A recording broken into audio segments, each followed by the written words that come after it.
Let me see my live. I'm using Restream and they changed everything. So let me see if I'm live and you can hear me. Hold on a second. Check my phone. Cause I was watching this shit, man, and could yo, hold on a second. Let me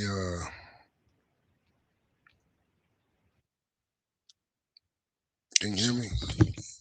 Okay, yeah, you can. All right, right. All right. So I'm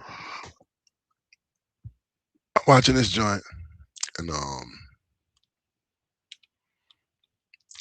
I truly, to be honest, I can't believe uh the the level of untruthfulness or the lies he's capable. I mean, he's this man isn't an honest man by no stretch. He lies so much, it's unbelievable. Everybody's running around talking about Liam. Liam's a liar. Liam's like, yo, Liam lies about dumb shit. This motherfucker here is, yo, man, good gracious, bro. Just lies on top of lies on top of lies. So I just said, you know what, I gotta eat out this shit. I got to, man. I can't. The fact that it hasn't been a single day that's passed since that last man put out a documentary that they haven't all been talking, at least one person talking about it, or they all been. Why is my remote? Well, okay, no. They all been talking about it. Shows you that something's up, man. Because this, I'm not even gonna say something's up, but it just makes them look bad. And then the bad part about it is, it would have been better if they would have just left it alone and not paid any attention. Because trying to debunk it, I guess you could say, or prove it wrong or EFAP it and talking about it makes them look worse because they got to lie in order to try to make it I guess say damage cover or whatever. Hold on a second.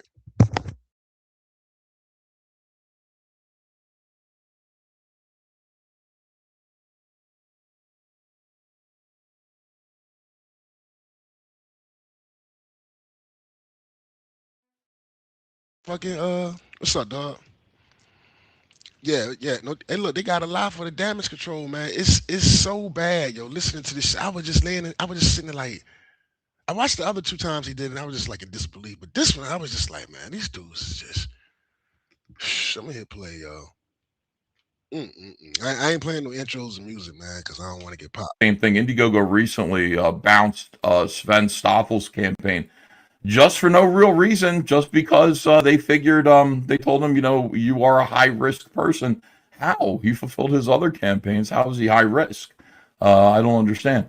Well, he's high risk because of his I mean, my thoughts on Ethan, man. I used to really I have respect for him.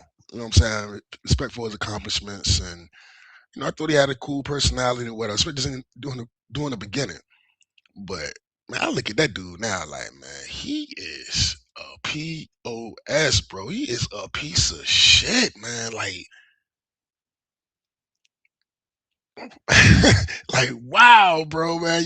He's a piece of shit, man.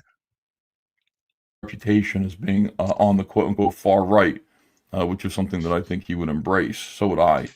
In any case, I mean, everybody talking about Liam is like, Ethan will sit down and like, when he get to that Mandy Summer shit, and he sits down because he won't say that it's true. And he try to dance around. It's like, bro, why are you wasting your breath saying these things? We heard you say it. You know what I'm saying? Like you can't walk that back. We heard you say it. We seen the footage. It's true. Stop trying to say it's not, bro. Stop calling other people liars. Stop trying to lie and call other people's liars to protect. Lord have mercy. I'm gonna let it go, man. Kickstarter. We find ourselves at Kickstarter. People from the Dungeoneers Club who are on Kickstarter are doing it out of defiance, saying, "You can't stop me anymore. I'm going to do what I want to do." And I'm not leaving money on the table. Kickstarter, You guys only want us to They're not doing it out of defiance. They're doing it because they're no longer with CG, so they ain't got to abide by that goofy ass. Just because John Millen got his feelings hurt, nobody can use fucking Kickstarter, which was ridiculous from the jump, which was stupid from the jump. You know what I'm saying? But they doing it out of defiance because everything is about them. Everything that everybody do is about them. be on Indiegogo because you want to starve us. Like the real money is on Kickstarter, guys. Well, let's put that to the test. Here we have PTP launches the Book of Enoch. Now, oh, there's so many things about this campaign, and I'm promoting it here by showing it to you. But I don't care. There are people who are like, you shouldn't even show it because I'm gonna tell you something. look, guys, he's got a $60,000 all or nothing. I'm gonna tell you something, man. I don't like to question people's faith because it ain't up to me, it's up to the Lord. You know what I'm saying? So I don't want to be judging people's faith or whatever.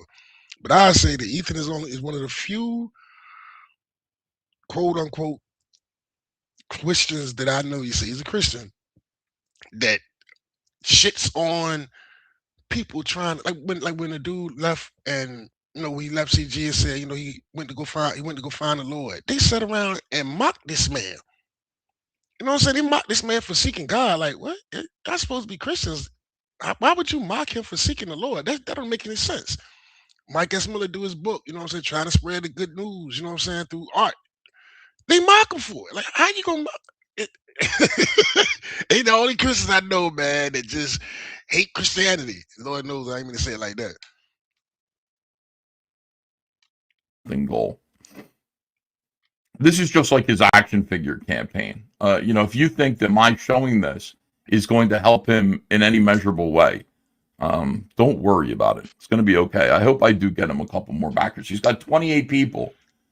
28 people who showed up. Like when you talk about how like all the whales came with us, all the these are guys with money that fund comics, guys. And because you allowed PTP to get away, you lost all these backers. This is what he did. I count 28 backers. When he first came in, he said he was an ex-Mormon. He said he was raised Mormon, but he, I guess not a Mormon anymore. This is what he used. Nobody remembers this shit. But when he came in, he was saying he used to be a Mormon. He was raised Mormon, but he's not a Mormon anymore. Recently, the last few years, he just said, "Fuck it, I'm a Mormon." He threw that shit away. He threw the lie. He stopped that lie. Just denied it. I guess his daddy got on him about it or something, man. But he's just like, "Yo, I'm a Mormon. So what?" You know what I mean? Dude, man, he that man ain't got a truth. He came on my show one time. It was the biggest audience I had, the most views I got, and I kicked him. I couldn't take his lying anymore, man. He was just sitting there lying. I was just like, man, I don't care about you being EVS and all that, man. You got to go, bro. You got to go. He's not a truthful dude, man. He just lies, man. Oh, that shit irritates me.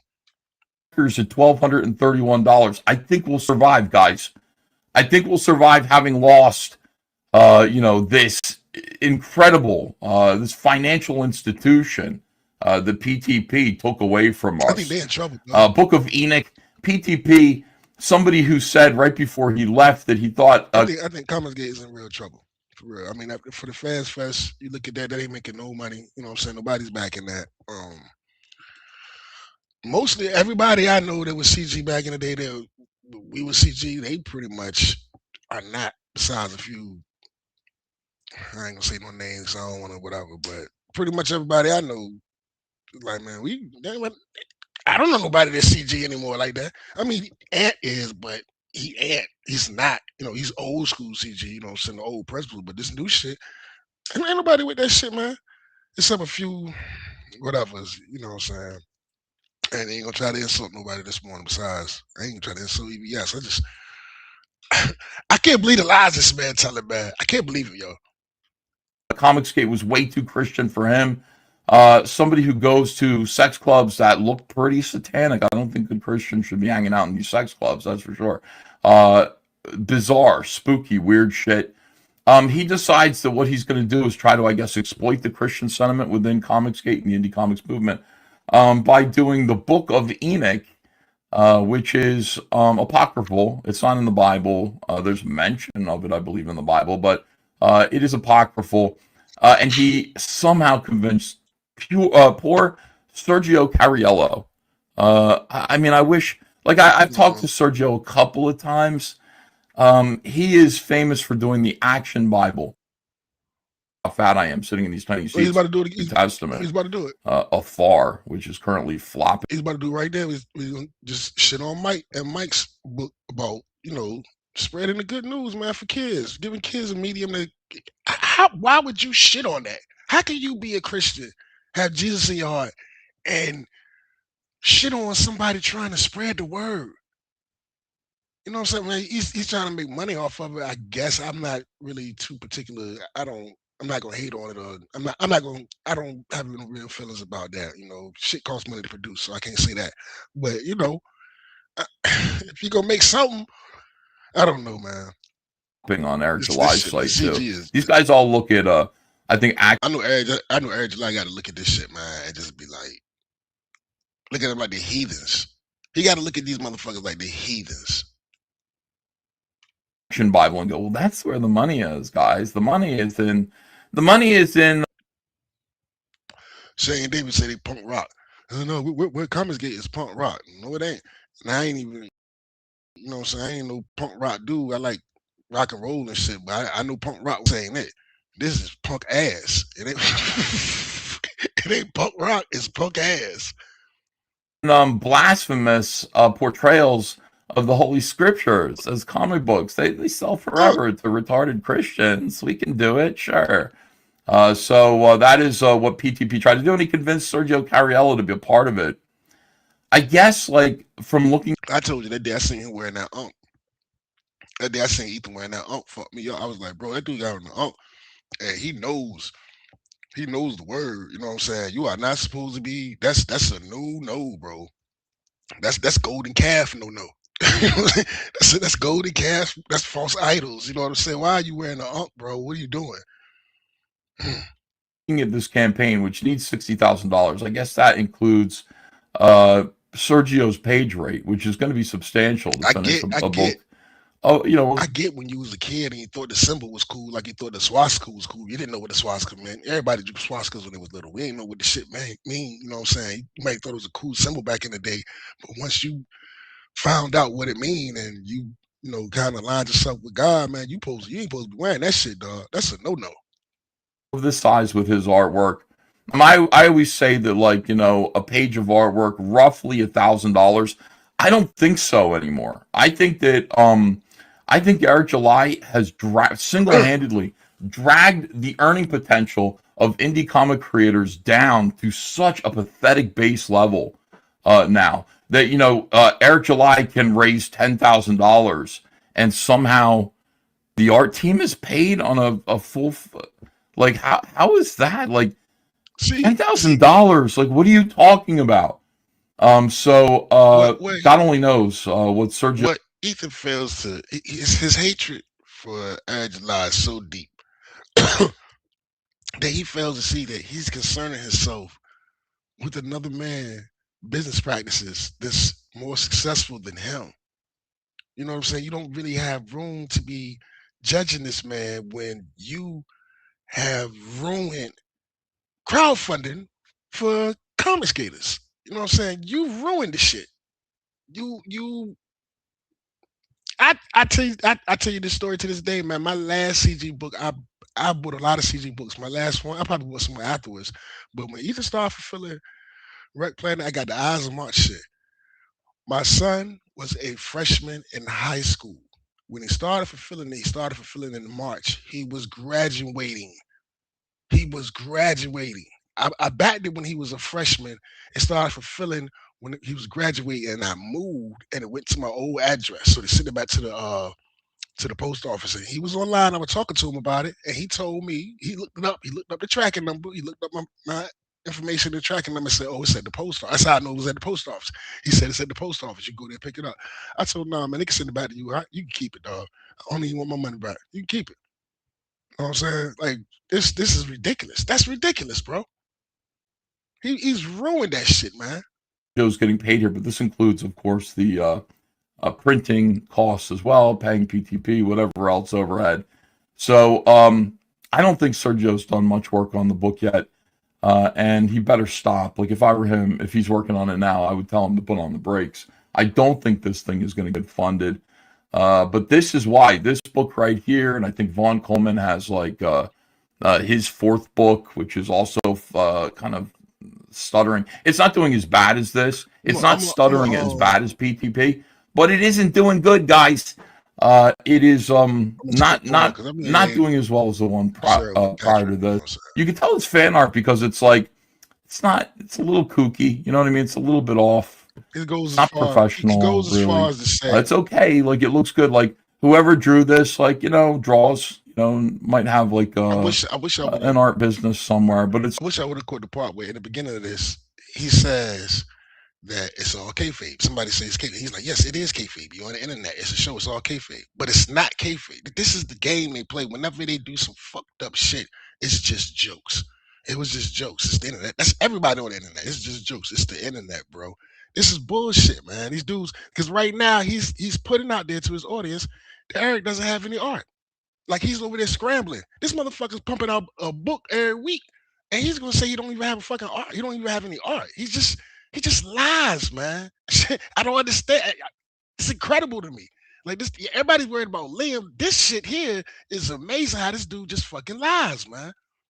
not really professional. This looks like Eric Nienotowski's first drawing for Eric July, of Isom over here, like punching the. And then he put on this performative, concerned voice about the lies he's telling. When he's lying, he put on this performative soft voice like he's this is so foul, man. And it's I was just the whole time I'm watching, even the past, I said, bro, y'all should have just I'm saying to myself, y'all should have just not even covered this because you're making it worse by losing your shit over it, trying to disprove it because you got a lot to disprove it. You know what I'm saying? Like, yo, just you should have just not paid this shit any attention because y'all just made it worse.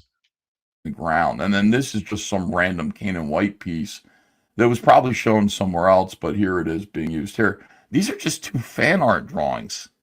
So Eric was like, we need something. We need something to show. They're both the same character, both in the same pose, except in one, she doesn't have a hat, and in the other, she does have a hat, but it's the same straight up and down shot of Bloodroof. So Claw and Covenant, Exclave, you know. After the Riot Press Room DMs were read on stream, CG got to see Kelsey's real feelings. In a message from September 16th, 2023, Kelsey runs down his reasons for leaving the Jack Show, noting how Ethan Skyver, John Malin, and Shane Davis had run his name through the mud, calling Malin a cunt, how they treated Reenie and PT. There's something wrong with Kelsey. When I see this, I go, there is something wrong with Kelsey. I don't know what it, well, I do. I do know a few things that are wrong with Kelsey. But, yeah, like saying we ran Kelsey's name through the mud is retarded. Like nobody has run Kelsey's name through the You're doing it right now, motherfucker. mud at all. In fact, we protected Kelsey. Like people say things like, boy, we love Kelsey. We wish Kelsey was back. We want Kelsey here. John Malin has said a couple of pointed criticisms. And to say that he says something is wrong with Kelsey because he said Malin is being a cunt. Since when is a man saying that another man, hey bro, being a cunt about this shit? You acting like a bitch right now. You being a bitch about it, and you be like, yo, something is wrong with him. Like that's grounds to say something is wrong with him. Now you might take offense if it was personally towards you and be like, yo, you called me a bitch again, whatever. You know that it can go there, but why would somebody that it ain't addressing them personally would say that that's grounds to say something is wrong with him for even saying like John Millen is above being a fucking cunt or having a cunt moment. Like he's above having a bitch ass moment. Like if you say that about Millen, something's fucking wrong with you. This dude is man, this shit is they are wild, yo. They are like they're fucking gods or something. of Kelsey, which I think are true. Call him a cunt for that, like, okay. But then to also sit there and say that, like, we have run his name through the mud. I don't know if you've heard me do that. Can you guys think of an example of me saying anything bad about Kelsey, really? Anything that's like, of substance? Mild criticism. Kelsey disappears forever. Kelsey said that he was going to do Cyberfrog prequel series and then committed to it. And I then know the whole ran his name through the mud. That's where Kelsey left. Is what Ethan has just said. This is how slick he is with what he does.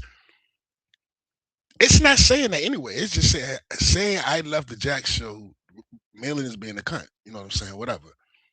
I have nothing to say but nice things about Malin Shane. Name through mud. They ran my name through mud over a month. Okay, he did say it right there. Ran my name through mud over a month. Saying I left the Jack show. It's cut short. I can't see the whole thing. Malin is being a cunt. Okay. uh, and just stopped answering my messages for 4 months. That kind of a thing is true, and that is a criticism of Kelsey. I don't know if that is running his name through the mud. That is just true. That is just accurate. We send him food just to make sure he's okay. Like, this is the thing. You can't do that to your friends. Like, people who are aware of you, people who care about you at all, and we do care about. 1 minute they're not friends when it fits them. It's the internet and it's just business. It's kayfabe. The next minute they're all friends. Kelsey. I don't know why, but we do. We can't. You can't do that. You can't just ghost people entirely, so they don't even know if you're dead or alive. And I mean, for Yes, you can. Well, you're not supposed to be friends, but you're saying they are friends now because he goes. If the man want to step away from this shit, you're saying that he can't. He has to keep in touch with you. Since when? He wasn't keeping in touch with you before any of this shit. Why does he owe to keep in touch with you now? The man want to walk away. Let him fucking walk away. Who do these people think they fucking are, man? Who do they think they are? And then, honestly, he's trying to play the card up. Well, if that's your friend, I got friends I ain't talked to in years. I could pick up the phone and call, and we still cool. You know what I'm saying? Well, I could at least say a year or two. I got family members I ain't talked to, but they got to call in every 3 months and say, "Hey, TJ, I'm still alive. Just let you know, this TJ, I'm still alive, y'all. You know, thank you for your concern." The fuck?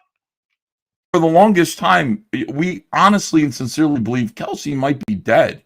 Because I mean, you don't disappear and ghost all of everybody, all of your friends, people you're working for. You just ghost them completely for like months and months and months on end. That's called walking away. Yes, and as an adult, he has the right to do that. He could do that. The man didn't want to be bothered with it no more. Now, if he owes somebody projects or something like that, that's a whole other thing. I don't know about that. But if he just want to walk away from the fucking scene, why can't he? What you trying to say? Shit's blood in, blood out, or something? The fuck? And we think it's mummy news. We think that you died and you've been mummified in your trailer. It is crazy. And I had to send him some DoorDash a couple of times just to be like, I just need confirmation that he's alive. I'll send him some fried chicken. He'll sign for the chicken and I'll know that he's still alive. Otherwise, I'm not going to let him rot and fester Listen, in his hot Louisiana trailer. You know what I you mean? see Like, that? I'll get. You see how he just threw that in? See how he threw that in his hot Louisiana trailer? Now listen, think about this. If y'all are such friends, why can't you just pick up the phone and call him and be like, "Yo, bro," or shoot him a text? Hey, just checking on you, man. See how making sure you still around, everything good with you. Why you gotta send some shit to his crib? No, you're sending the shit to his crib because you're making content out of it. You're not really his fucking friend. You're doing some fake concern shit. I'm gonna send him some shit to see if he's still alive. If he was really your boy, you was really worried about him, you could just call him, shoot him a text. And if he ain't answering your phone call or your text, then he don't want to be bothered with you. And the last thing you need to be doing is sending shit to his fucking crib. This is ridiculous, man. Get the morgue down there, the morticians to pull him out of there. You know, we'll give him a burial at sea. I don't know what we would do with Kelsey, but do something. I mean, this is just poor behavior, all in all. So, whatever. Let me move this over here. P, as I'm gonna well tell as a you, slew of former CGers. Ethan fell into the YouTube trap of everything is content. That's the best way I can explain all of it. That's his mind frame. He fell into that trap of everything is content. It's online. Once you sign up for this, you know what it is. So it's all content. And that's not how this shit is, bro.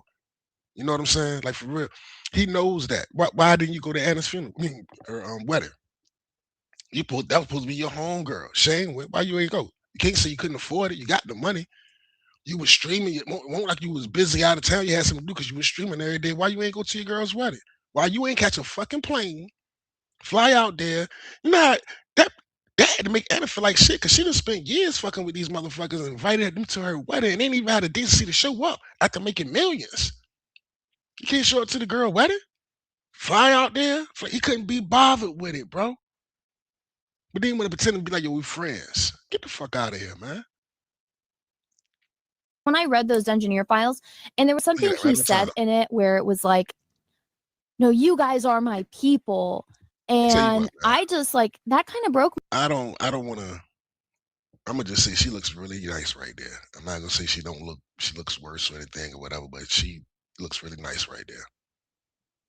my heart because I'm like, Anna's gonna cry. I don't know. We were always there for you. We only ever tried to help you. And like, I don't know. Maybe You I see- just, you I see- thought there was more to that friendship than there actually was. When you see people like Raptor, like you try to clown her appearance, man. It's just be like, Raptor, what are you talking about? Yeah, that woman is far from ugly, man. I ain't gonna say it's simple for the bitch, but she's far from ugly, man. But I was like, because these guys were there for me when my sister died. And I'm just like, these people that all they're doing is talking shit about your friends that have done nothing but try to help you. Those are your people. I'm gonna say this. I remember when Anna's sister went missing, and I remember when it came up that, the bad news. And I remember people like Doomcock. It was people that didn't stream because when the news broke, it was like on a Sunday, and everybody had their little slots for their stream.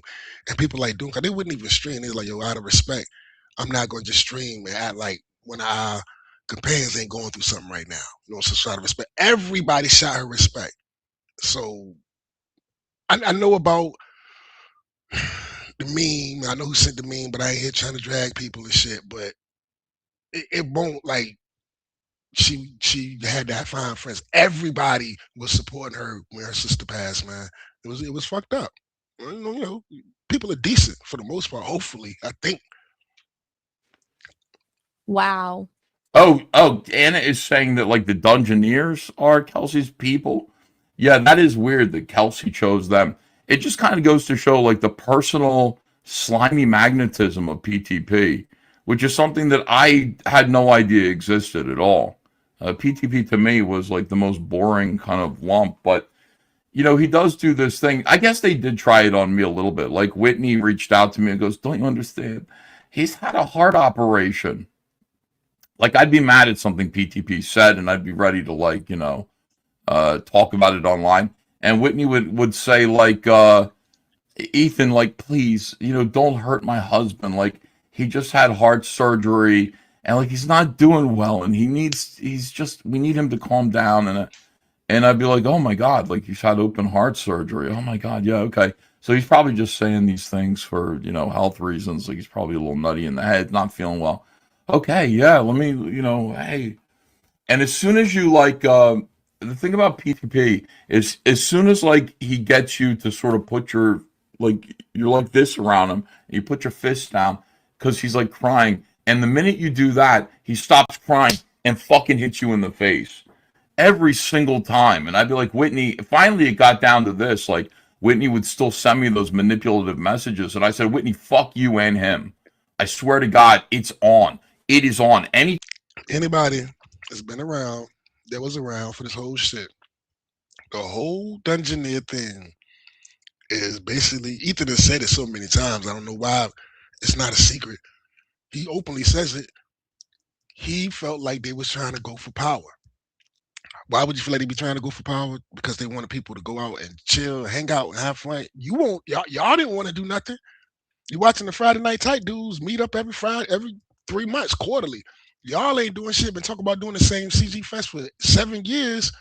You ain't doing nothing. So you see somebody else taking the initiative, and he's not involved because he got the Comicsgate trademark. He felt like they were going after power because CG is his. You can't take. You're going. You got to understand the mind frame of what he's saying. They're going after power from what? Because in his mind, CG is his. Anytime Patrick's name comes up, it is on. I am going to say what needs to be said about this rat bastard. I don't care what his medical problems are anymore, because I've tried to be kind to him. I've tried to show him mercy. You come to me crying the blues about how he's not doing well, and the minute I stop and I give him a little bit of leeway, a little attitude, a little mercy, he just goes harder on us and doing the damage that he could do to Comicsgate. Fuck him and fuck you. And so, like, that's the extent that I've seen of PTP's personal magnetism, where it's like, help me, I'm hurting. My roof caved in. I just need help with this and that. All these people are being mean to me. And he is aggressive. Like, he wants you, he gets you to sort of white knight for him like he's a woman. I don't know. He does something to men. I don't really care about which is really weird. Like, he's got like these guys like those need to get made. So we're going to go make those today. Other than that, not thank so you much. for your support. And there's still some of those available, so get yours. Anna and John Malin, who took to X when it was alleged Anna blamed Malin for Kelsey leaving the Jack show. And just like with Irene Strakowski before her, Anna would find herself becoming the subject of many of Malin's posts. Anna found herself... Anna blaming me for the departure... Read it. Anna blaming me for the departure of Kelsey from the Jack show is gaslighting. For those that were not here for the last 2 years, you need context. Kelsey was barely part of the show. He averaged maybe 1 or 2 appearances every 3 to 6 months on a weekly show. He was more of a guest at best.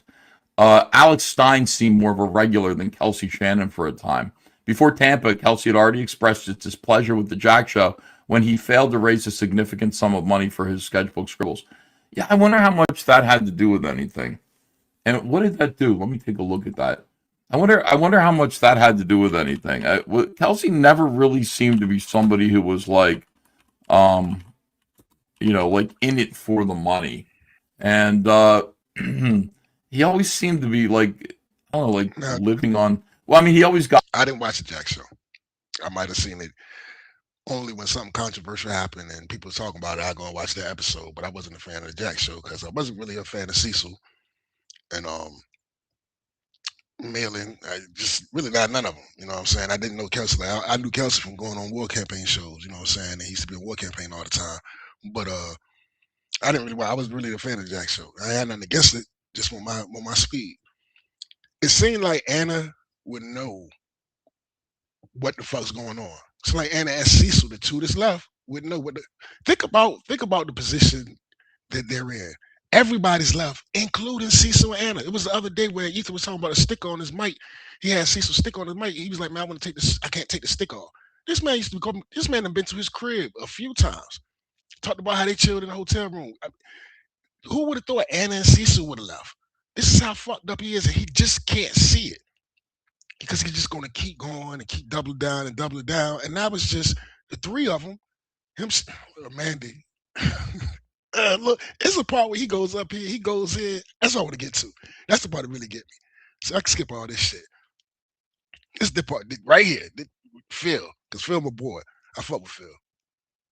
Like this, live. I remember watching this live. I can remember where I was at. I want to say, I can't remember what morning it was, but I remember watching this shit live. And Malin went the fuck off because somebody liked a tweet. Like heart, just a little heart on a tweet, and went slam off on this man, talked to him like he was beneath him. That shit was incredible, man. And they kept muting him. And John Malin, you could read his lips, and he was like, "You better bring me back on right now, or I'm gonna leave. You better bring me back on right now," because he wouldn't let nobody talk. It was crazy, man. We was all sitting back laughing at his ass. That's where the whole peasant sting came from. This right here. Leaving the Jack show and not telling his friends in private first.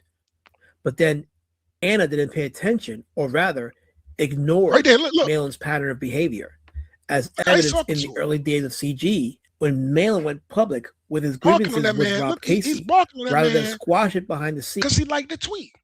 Didn't say nothing foul about it. Like the tweet, there was about a tweet. There was about a whole big thing. Some poses or whatever. Yeah. And may I add, over a liked tweet. Okay. Oh, he didn't ship it yet. All right. I'm sure it's coming.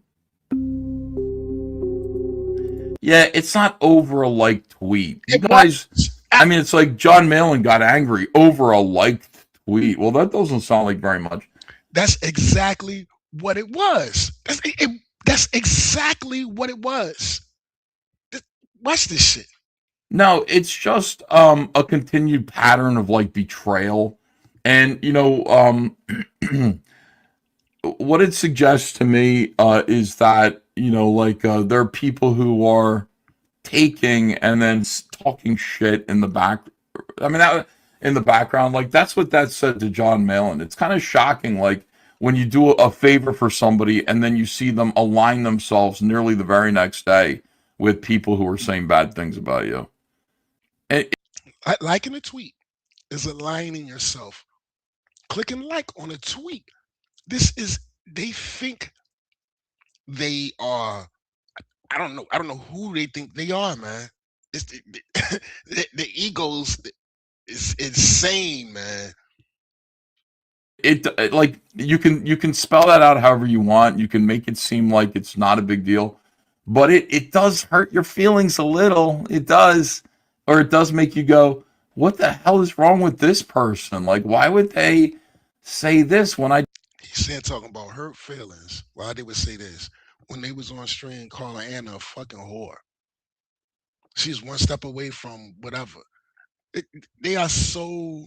He is so. This man is so full of shit, bro. I just did this for them. It is weird. It's like you just mowed an old lady's And they did my man feel dirty, yo. They did feel dirty yard, and then for fucking Mandy, bro. For Mandy Summers, they did this, man. I'm gonna tell you something about Mandy Summers. Mandy Summers was a e-thought. I don't want to say sex worker. We'll say that much. She was a sex worker. I would say when Mandy showed up, she showed up on Twitter first.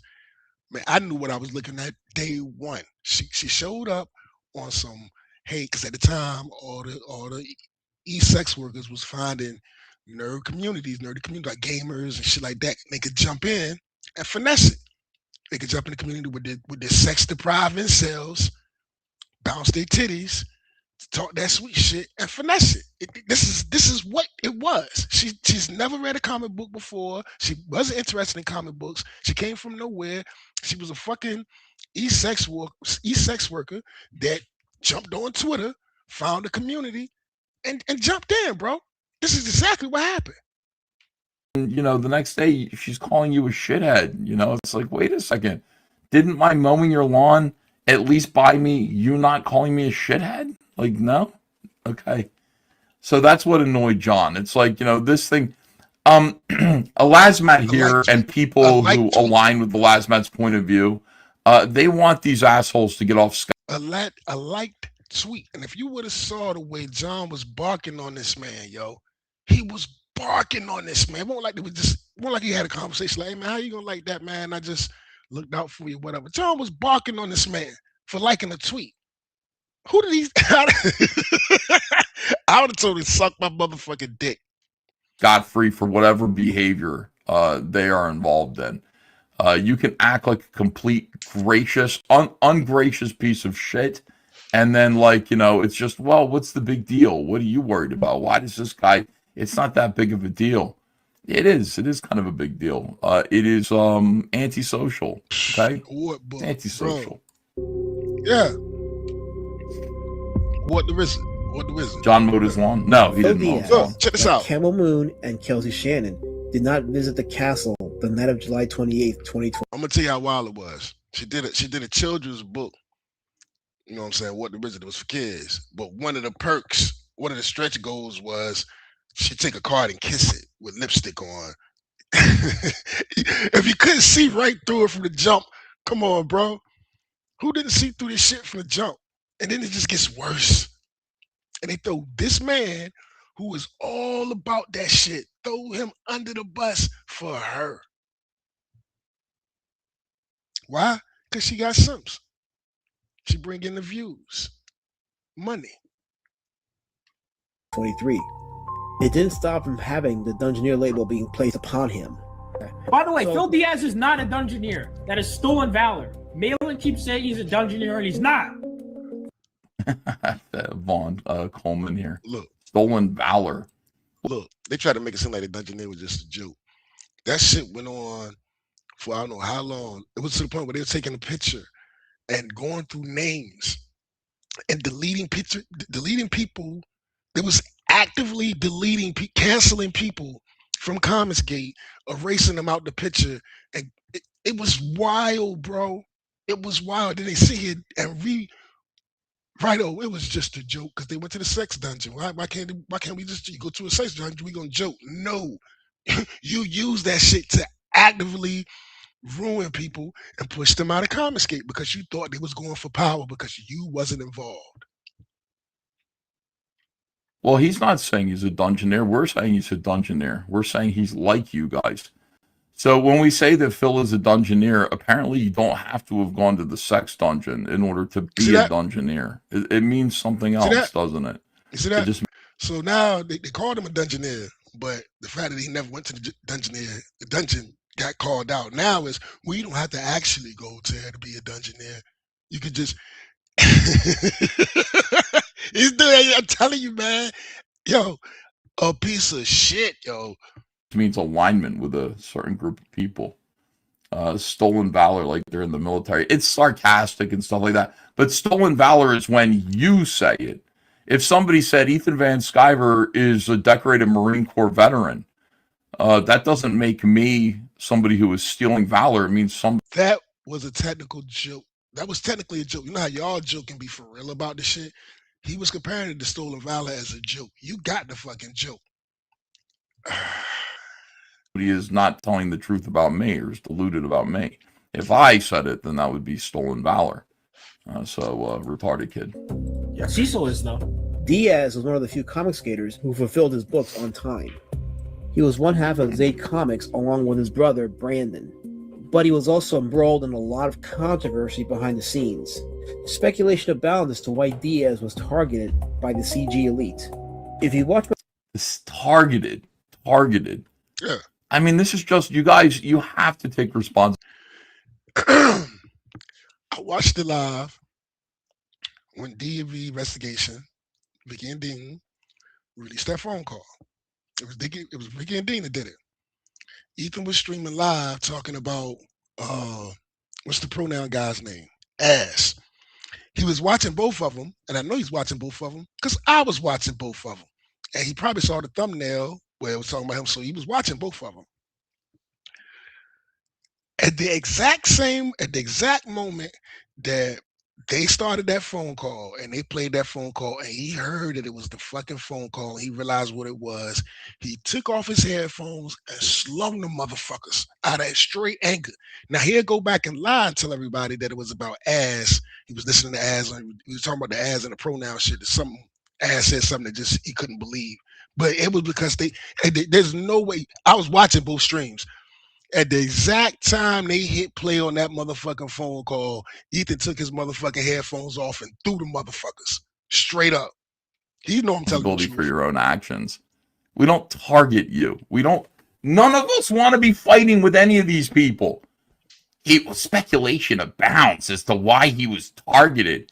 I mean, this retarded documentary by Elasmat allows these people to get off scot-free for their own choices and their own behavior. It makes them just able to go, I don't know. I guess I'm just a victim, guys. I guess I'm just a victim. But we know what happened with Phil Diaz.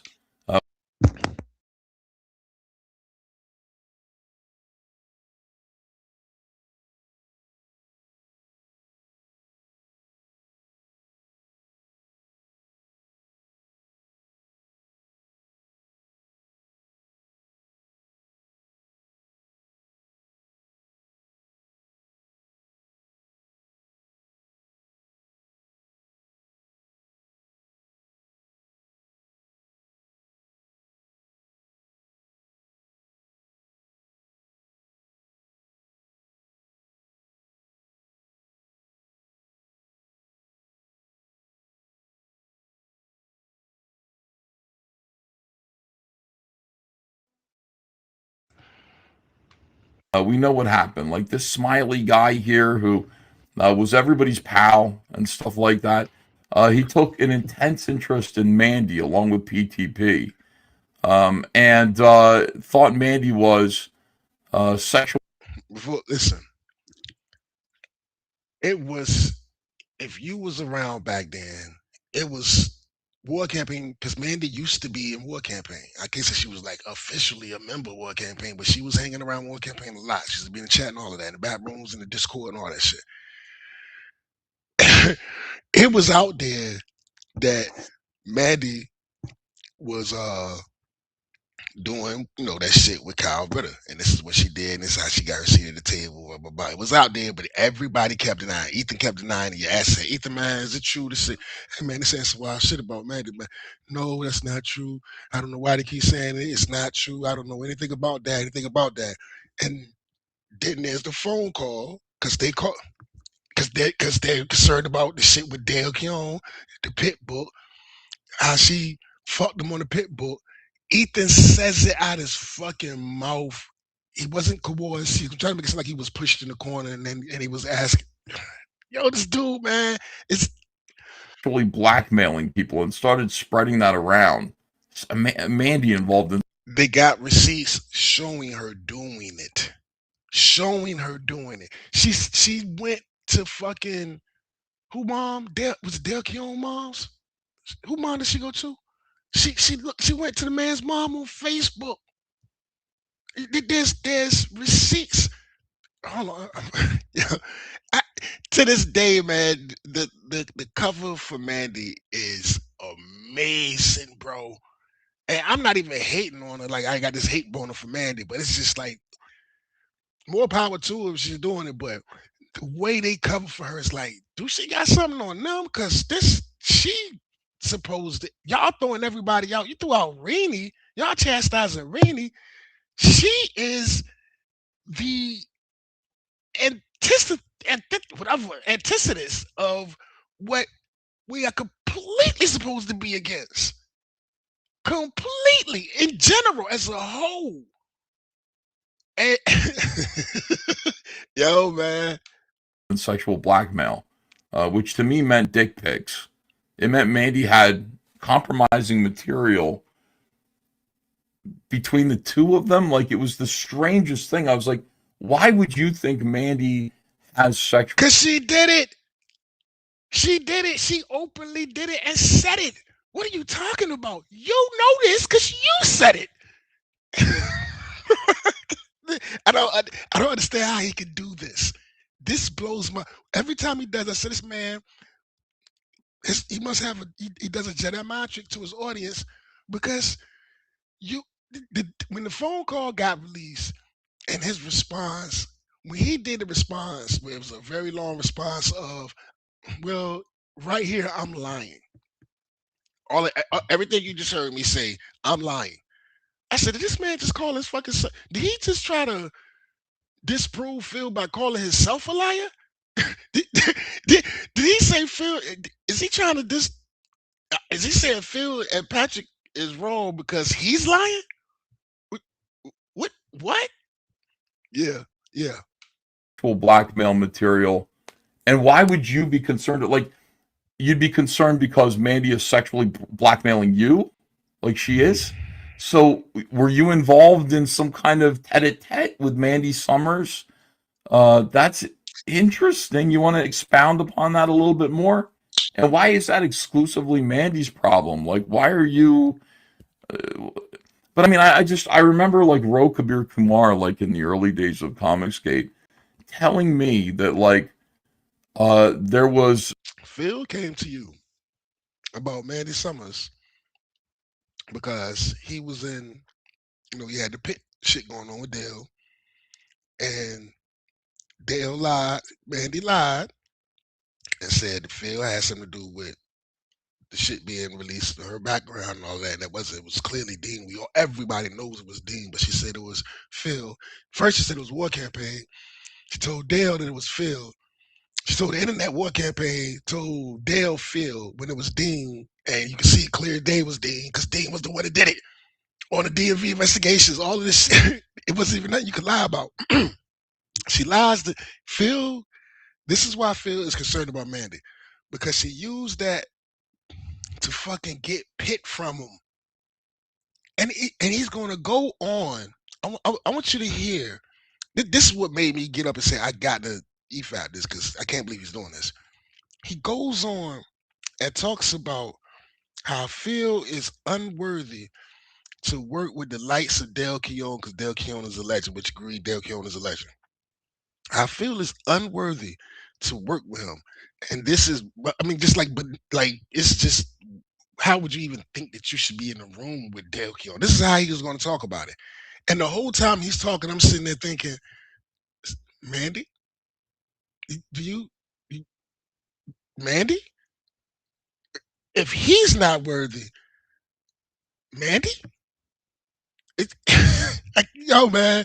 And the reason why Phil got mad is because Mandy stepped in and took the shit from him by lying to Dale on Phil. How? What? Tell me how he would. Tell me what man.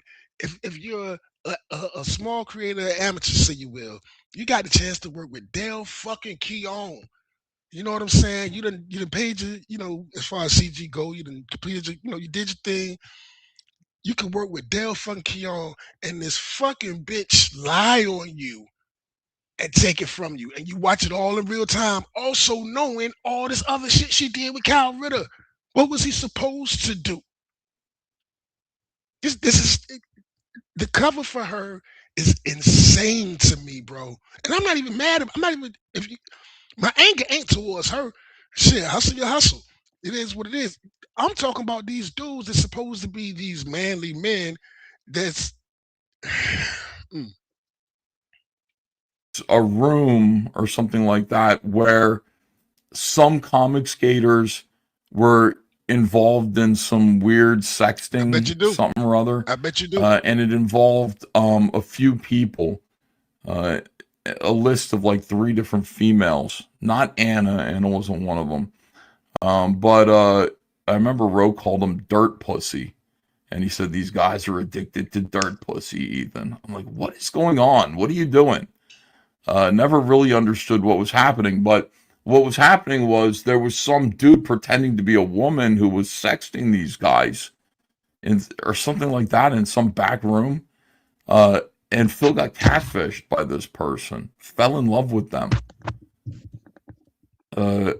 And he and Mandy had that information. Like, what the hell is this? Like, this was back 2000. So she was gonna blackmail Phil. We know about her in the Kyle. We know about her in the Kyle Ritter shit. We've been known about that. He came out and confirmed it. We got the receipts of Dale saying out his own mouth, she lied to me. This is what Dale. This is the DM from Dale to Phil. She lied to me and told me that you did this and this is and that I need to fire you. You know what I'm saying? And they cover for her. And they all know it. That's the part that pisses me off because they know more than I know. And if I know it, you know what they know. And I'm sitting there like, bro, why y'all covering for this bitch? Like for real, y'all supposed to be dudes. You say you're punk rock, y'all supposed to be dudes. Why are you covering for this girl? 2018, I guess War Campaign was involved. That might have been why Man of Sex dressed like a woman. I really don't know. I don't know. I had nothing to do with it and never really saw. Man of Sex dressing like a woman had nothing to do with that, and he knows that. That was a joke between him and Ro, because Ro used to talk about the trans shit. Where I thought he was joking, where he would be like, "Feminine, as long as you're feminine, brother, whatever." But I thought he was joking. Kind of find out, whatever. I ain't gonna talk about Ro. I fuck with Ro. He ain't here, so I ain't gonna talk about the dude. But but that ain't had nothing to do with none of that shit. And he knows it, man. These are the lies that he tells his audience. He just puts them in there. He's constantly lying, saying fucked up shit, man.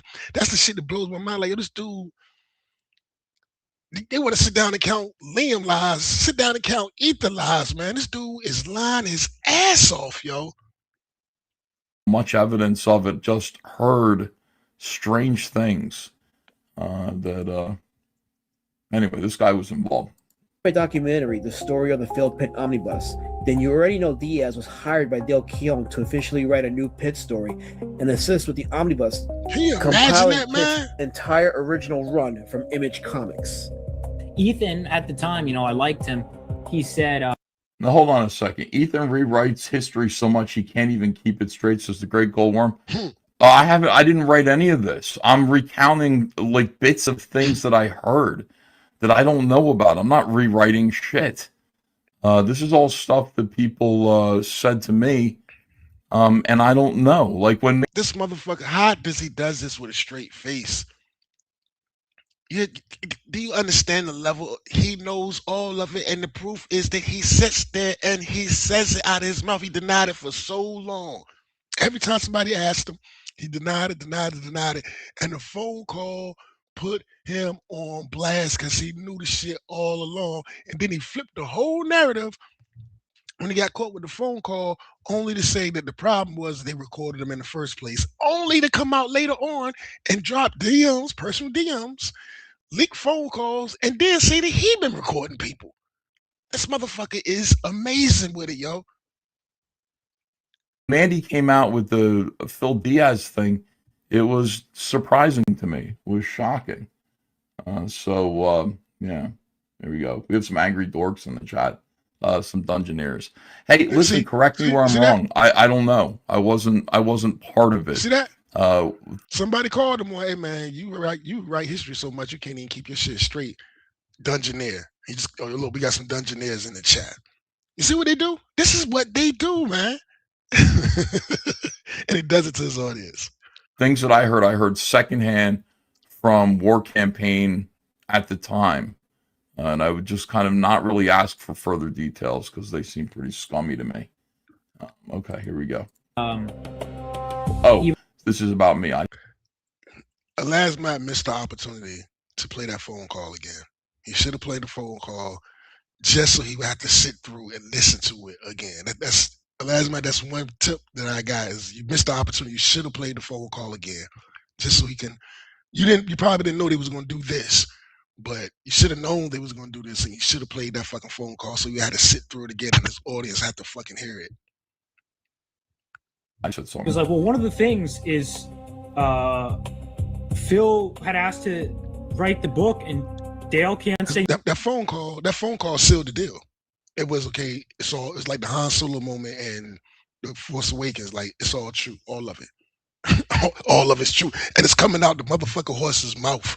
It's coming out his fucking mouth, man. That's why he threw them fucking headphones, man, violently. He knew it. No to people. So 4K. Dale said yes. He was scored 4K. But the thing is, Dale should be working with someone like Bill Willingham, right? The business. And I remember chiming in and going, "Well, Ethan, if your whole thing, right, is if we're trying to create an alternative in the mainstream, someone who's self-made like Phil working with someone like Dale Keown, isn't that showing we're doing it? Because like in the comic industry, you'd always have that, like a newcomer with." And I was like, someone like Phil, who's like self-made, working on something like Pitt, that's huge. For him, it's not huge for anybody else, Vaughn, you retard.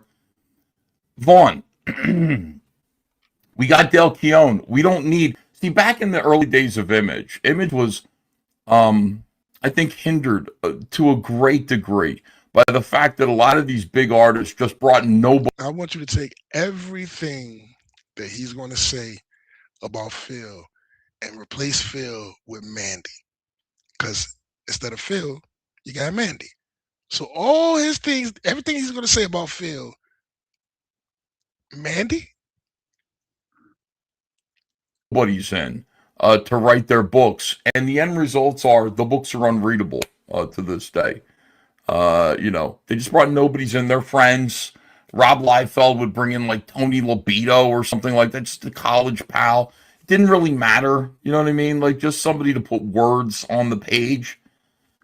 I don't care. I'm not here to make Phil Diaz's career huge. I'm here. If Dale Keown is here and Dale Keown wants to make Pitt, well, we got to do something with Pitt, in my opinion, that's good enough, that's better, way better than, what. Mandy?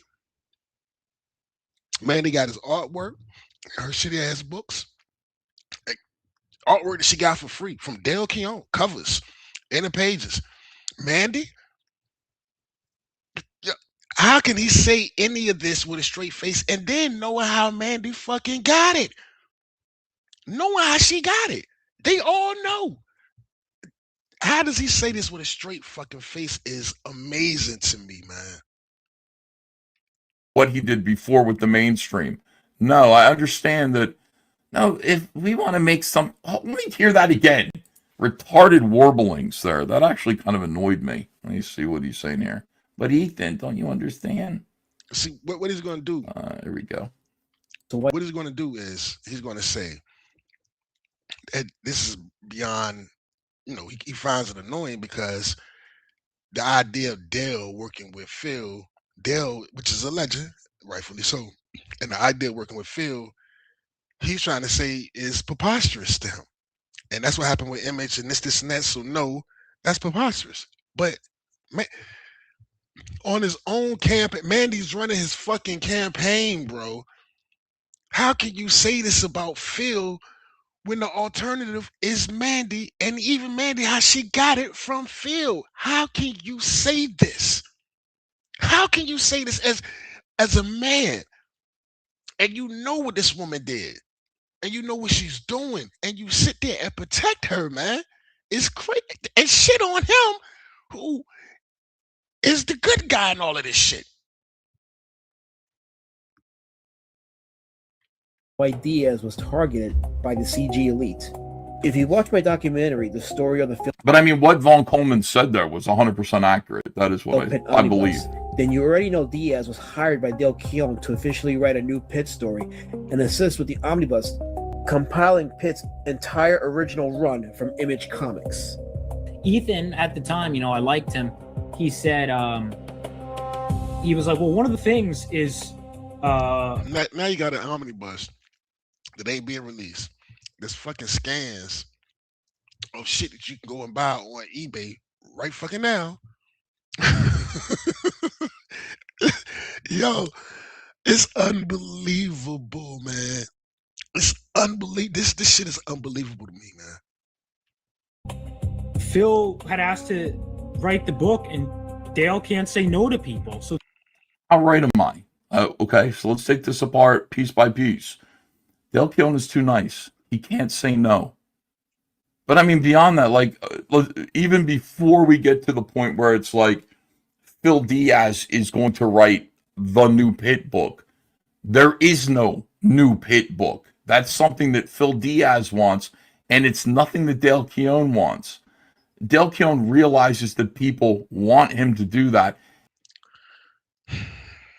There's release DMs of Dale saying that I fired you. He was going to do the new Pitt book, and he was going to release the Pitt omnibus. And there's DMs of Dale saying I fired you because Mandy lied to me. There's DMs of Dale saying she's trying to ruin me.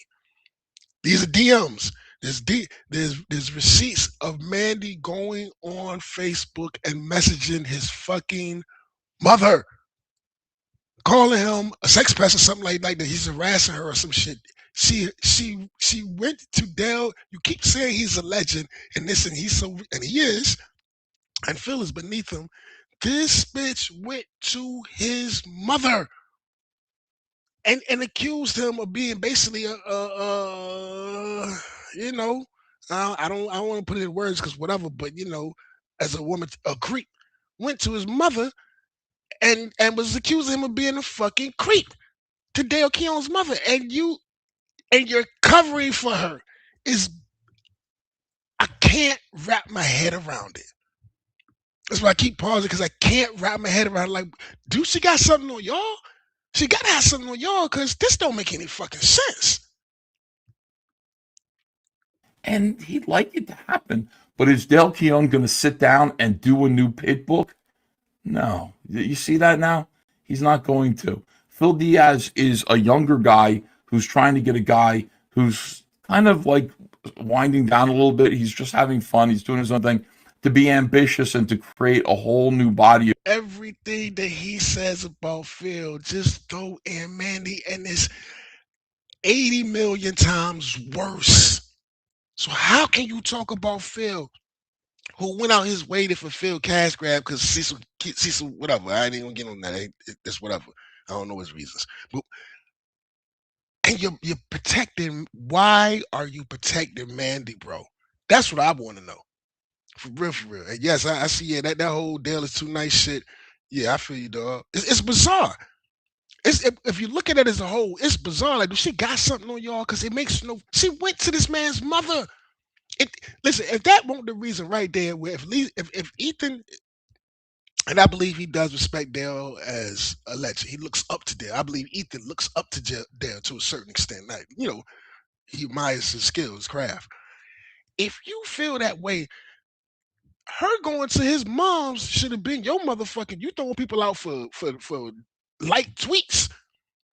You wanna cuss a motherfucker out and do all that for like tweets. She went to his motherfucking mama and accused him of being a creep.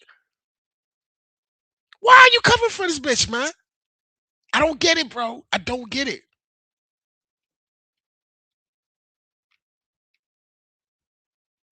Of work he just doesn't want to do. So, I mean, let's just say, And this isn't hearsay. first and foremost, The going to his mom's isn't hearsay. There's receipts. They got receipts of her doing it. Yo, this shit is Dale Keown saying she's trying to ruin me. It's like he was screaming for help, bro. There's receipts to this shit. This isn't hearsay, man. The cow, all of it, bro.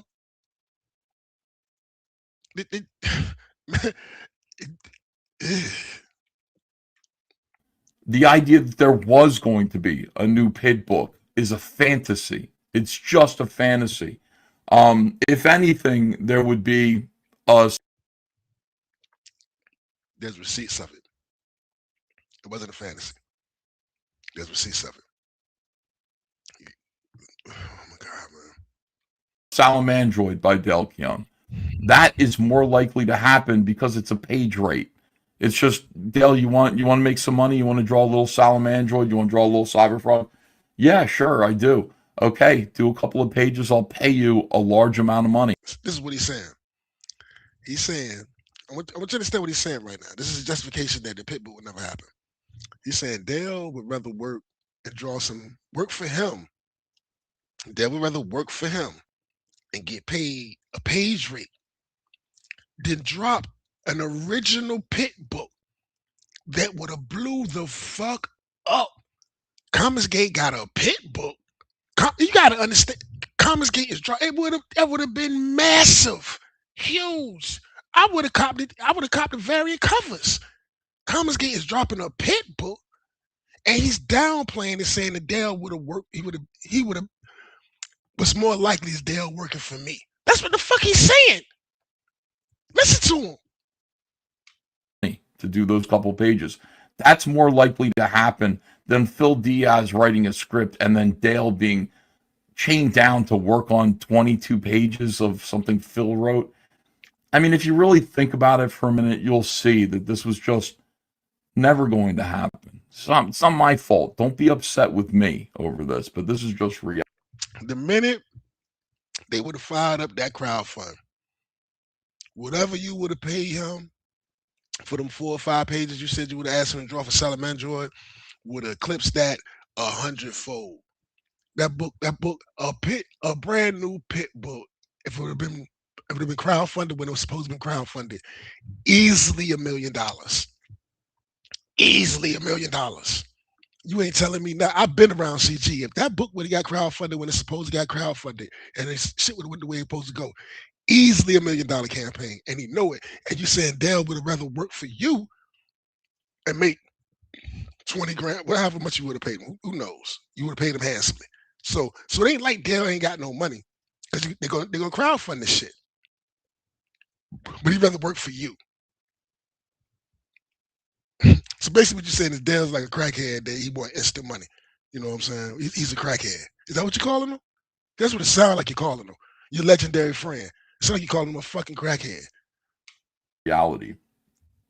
All right. Dale said yes. But the thing is, Dale should be working with someone like Bill Willingham for his business. And I remember. Yes, if Dale is going to be producing a new Pit book, Dale should be working with somebody who can write. Ta-da! Phil Diaz can't write. Phil Diaz's stuff is weird. It is shit. He's got no artistic sensibilities. His book is like a bad ripoff of Pitt. No, Phil Diaz should not be doing this at all. I want to read this again. I wish you could send me the link to that clip.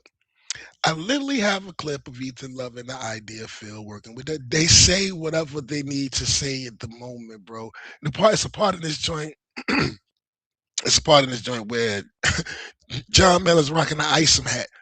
They say whatever they need. If they're cool with you, oh, that's a great idea. You know what I'm saying? And, it's wonderful. Let's get it. Let's make that happen. If they ain't cool with you, trash, garbage, it's the worst shit ever on earth. That's who they're not truthful people, bro.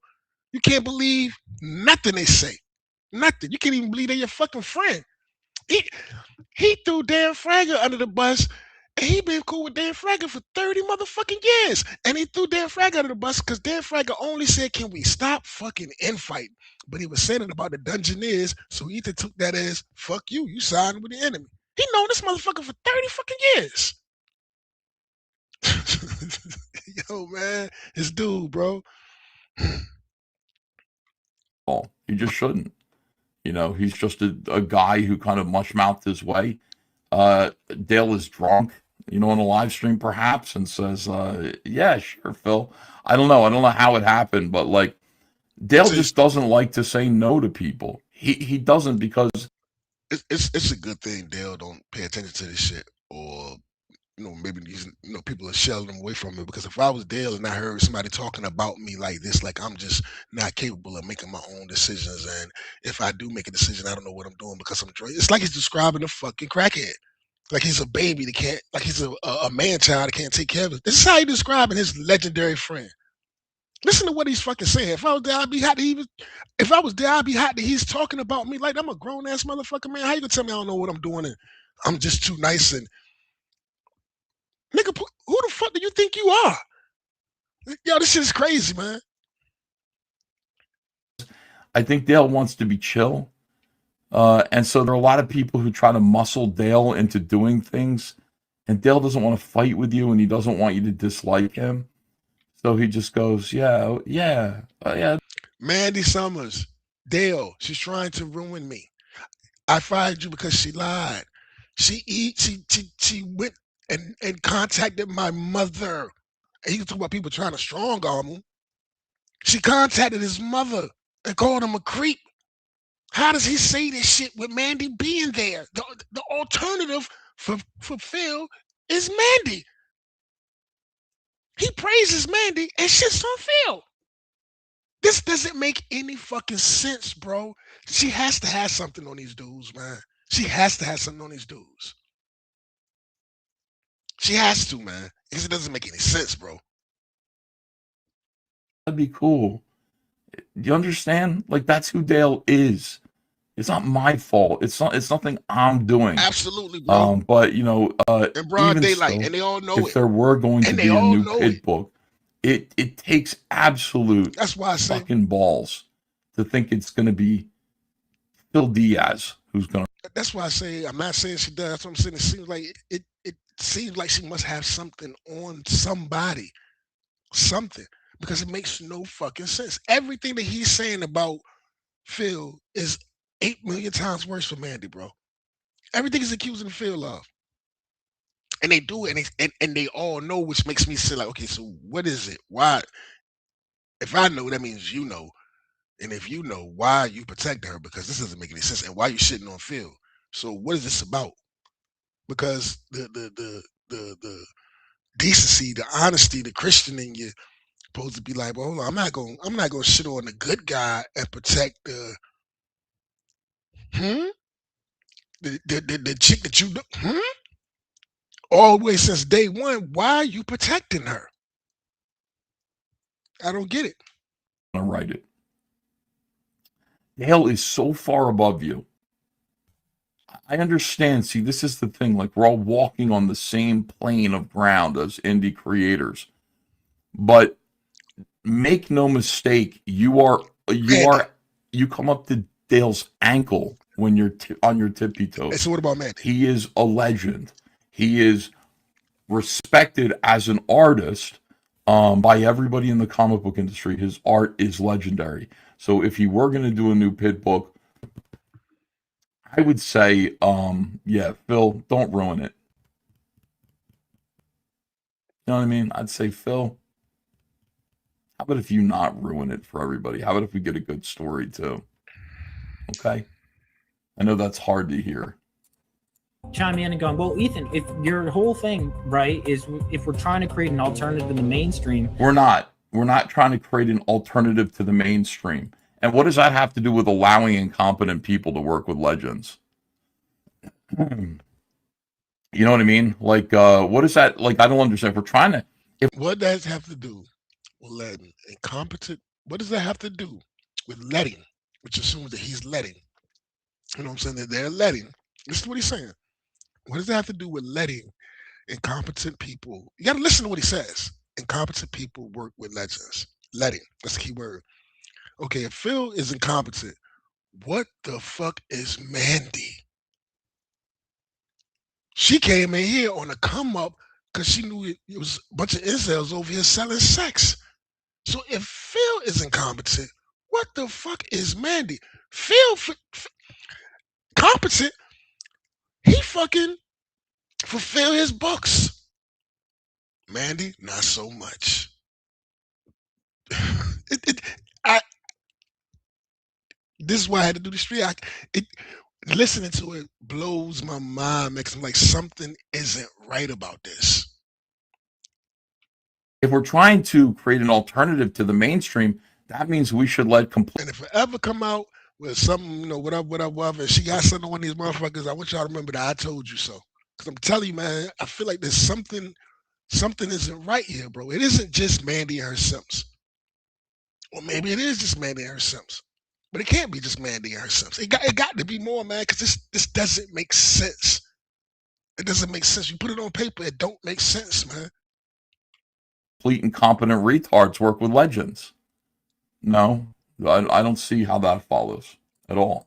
someone who's self-made like Phil working with someone Yeah, I know. There are a lot of self-made people. PTB is also a self-made guy in every sense of the word. We should let a guy who's self-made work with Dale Keown. No. How does any of this follow? This is like mush mouth kind of. You see, he said it again. We should let a guy like Phil. You see, you got to listen to what he's saying. We should let.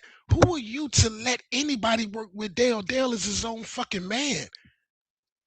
He's a greater legend than you. Who are you to let him do anything? Listen to what he's saying, man. Email thinking here. like Dale Keown, isn't that showing Like the oatmeal brain. we're doing it? Because like in the comic industry, you'd always have that, like a newcomer with, and I was like, someone like Phil, who's like self-made, working on. I'm not hearing talented. He's like self-made. No, he's not self-made. He's Comicsgate made. We found this guy and we gave him a bunch of attention. You know, that's all.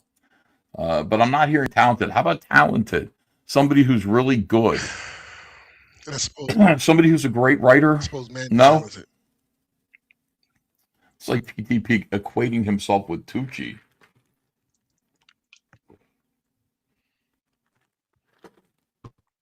Somebody who's self-made. That means you should get to work with Frank Miller. You should get to work with Bernie Wrightson's dead, but everybody shit on Narwhal. Everybody shit on Narwhal when Narwhal got that opportunity to work with Dark Horse Comics for that what was that book called? I can't remember what the book was called. And they shitted on him. Started shitting on his art and everything.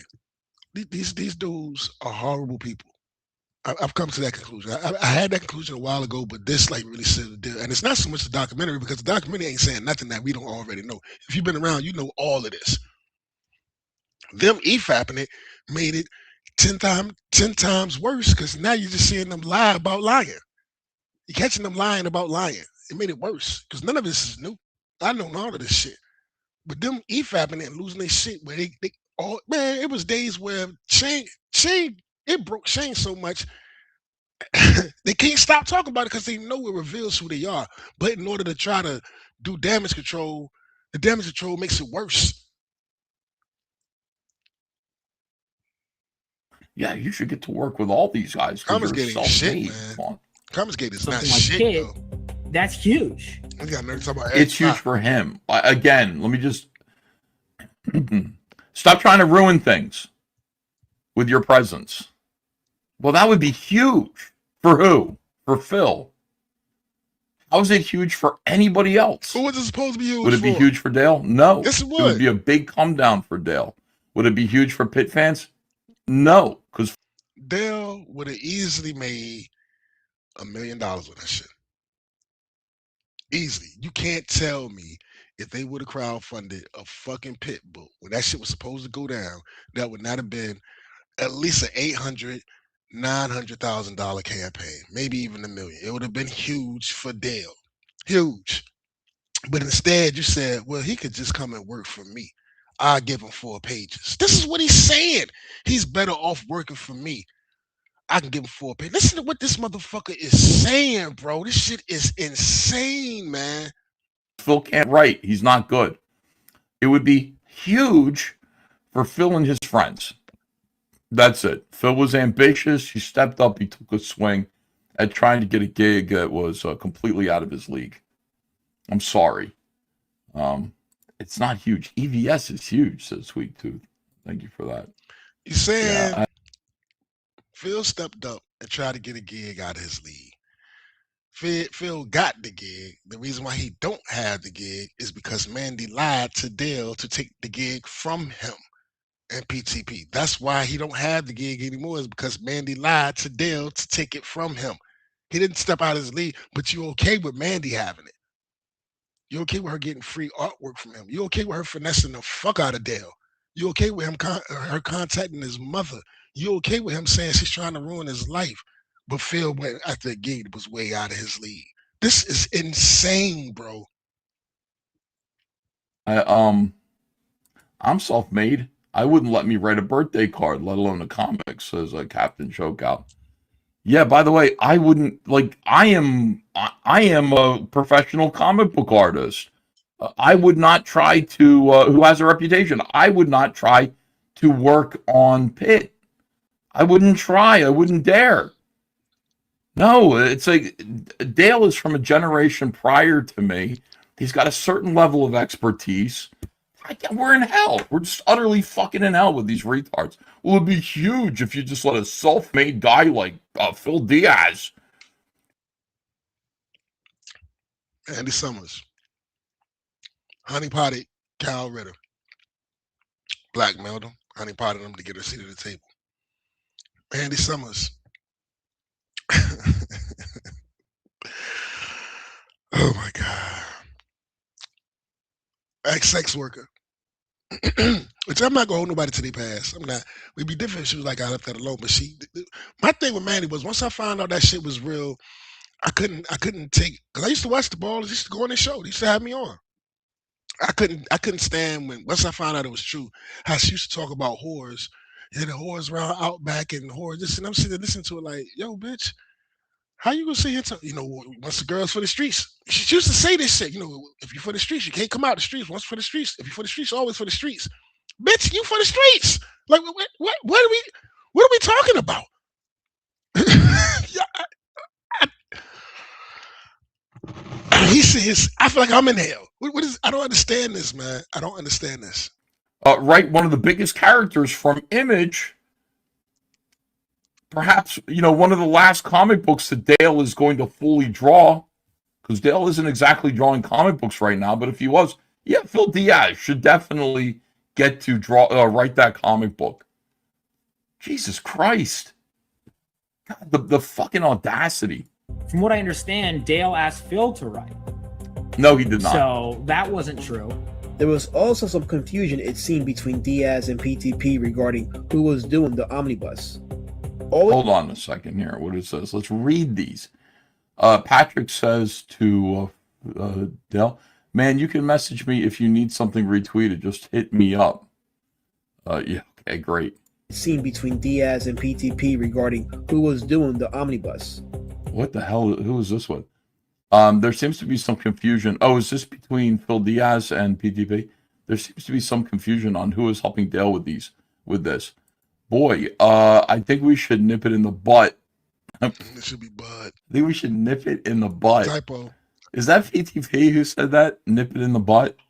The two of these guys should not be saying nip it in the butt. It's a typo. Don't Whitney, Billy, and I. So this is PTP. PTP wants to nip it in the butt. I think we should. The phrase is nip it in the bud. It's nip it in the bud. You know, nip it in the bud. Nip it in the butt. You guys do nip it in the butt. Stu says book pitch. Pitt takes Shadowhawk to an HIV clinic. See, that's a good. All right, you're hired, Stu K. Thank you. I think we should. I think we should nip it in the butt. Oh my God! What the hell? He Eric July'd that to his Comicsgate drama. That is so funny.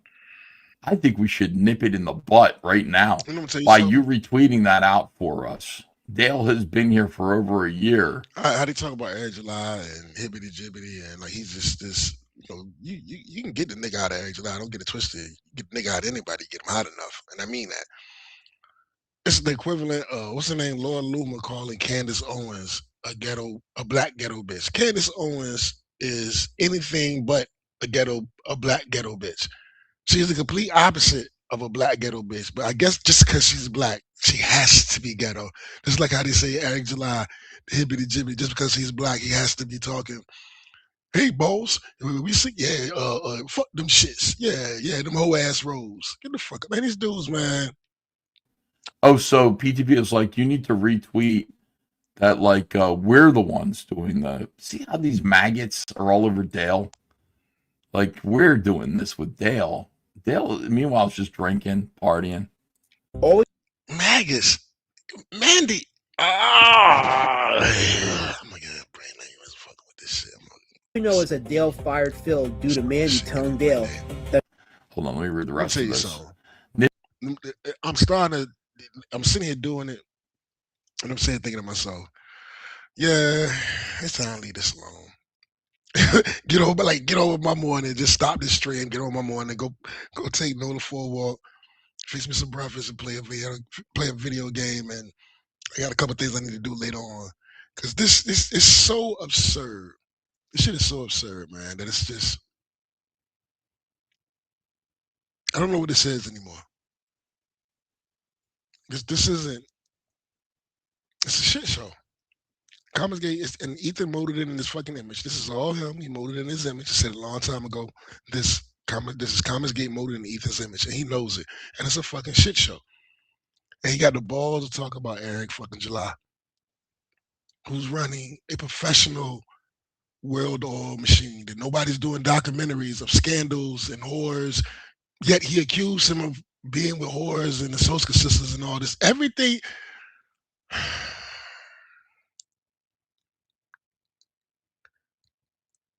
Everybody. Let's keep going. Nip it in the butt right now by you retweeting that out for us. Dale has been here for over a year, and this book hasn't been done. Whitney, Billy, and I stepped up and decided to help him. I think by you retweeting that out would help the confusion quite a bit. He's ours. He belongs to us, bitch. He's my woman. Wow, dude. This is like, I mean... She contacted his fucking mother. She contacted his mother. I mean, that got to be the no-no of all no-nos. You went to my mama, especially my elder, because Dale is 60 and some change. I mean, his mom's, unless she had a mad young, it's none of my business. I'm just saying. So his mom's got to be older than him, at least by 18, 16 years, at least. Maybe she had an early pregnancy. It wasn't uncommon back in the day. I don't know, whatever. But you went to my mama. You went to his mama. You got to go. You went to his mama to call him a fucking creep. Yo, man, come on, bro. He could call these motherfuckers maggots. Dale is ours. That is exactly what Mandy is doing. How does he How is this? She has to have something on them. Somebody. She has to have something on somebody. She got to, bro. She got to have something on Dale, something on Shane. I don't think she got nothing on EBS. I don't think she got nothing on E. I think Ethan loves his wife to death, and I don't think he's in a position to even anything like that. She got to have something on Dale. She got to have something on somebody, bro. She has to. Because Dale even came out like she's trying to ruin me. She has to have something on Dale. That's probably why she went to his mom's, calling him a creep and shit. This is And they actually all kind know of it. infuriating. Poor Dale. Dale has these losers They all know just swarming That's the only all thing that over makes. him. That's the Just only like, thing that makes sense. we're here to help you, Dale. That's the only thing that makes sense, bro. Dale, me and Whitney are here to do your we're gonna do your omnibus. And Phil Diaz, he's gonna write for you. He's gonna write the new hits. If I had to put my money on it, and this is just pure speculation on my behalf, my expertise of being out there in the streets, I would think it's highly likely that Mandy got some inappropriate shit at Dale, and they all know it, and it's pretty bad. You know what I'm saying? This is just what I'm thinking. It's not probably not bad. They're probably trying to get some pussy, whatever. But it's probably bad in the eyes of YouTube and how people do things. The internet and how people want to pretend like everybody's just a Puritan. She probably has some shit on Dale when Dale got drunk and did some wild shit. That's what I'm thinking. And it'll really smear his name and ruin his name. And she has it. That's the only thing that makes sense for them going out of their way to cover for this shit when it's inexcusable and it's blatant and everybody knows it. And they sit here lying to everybody like we're fucking stupid. Theories.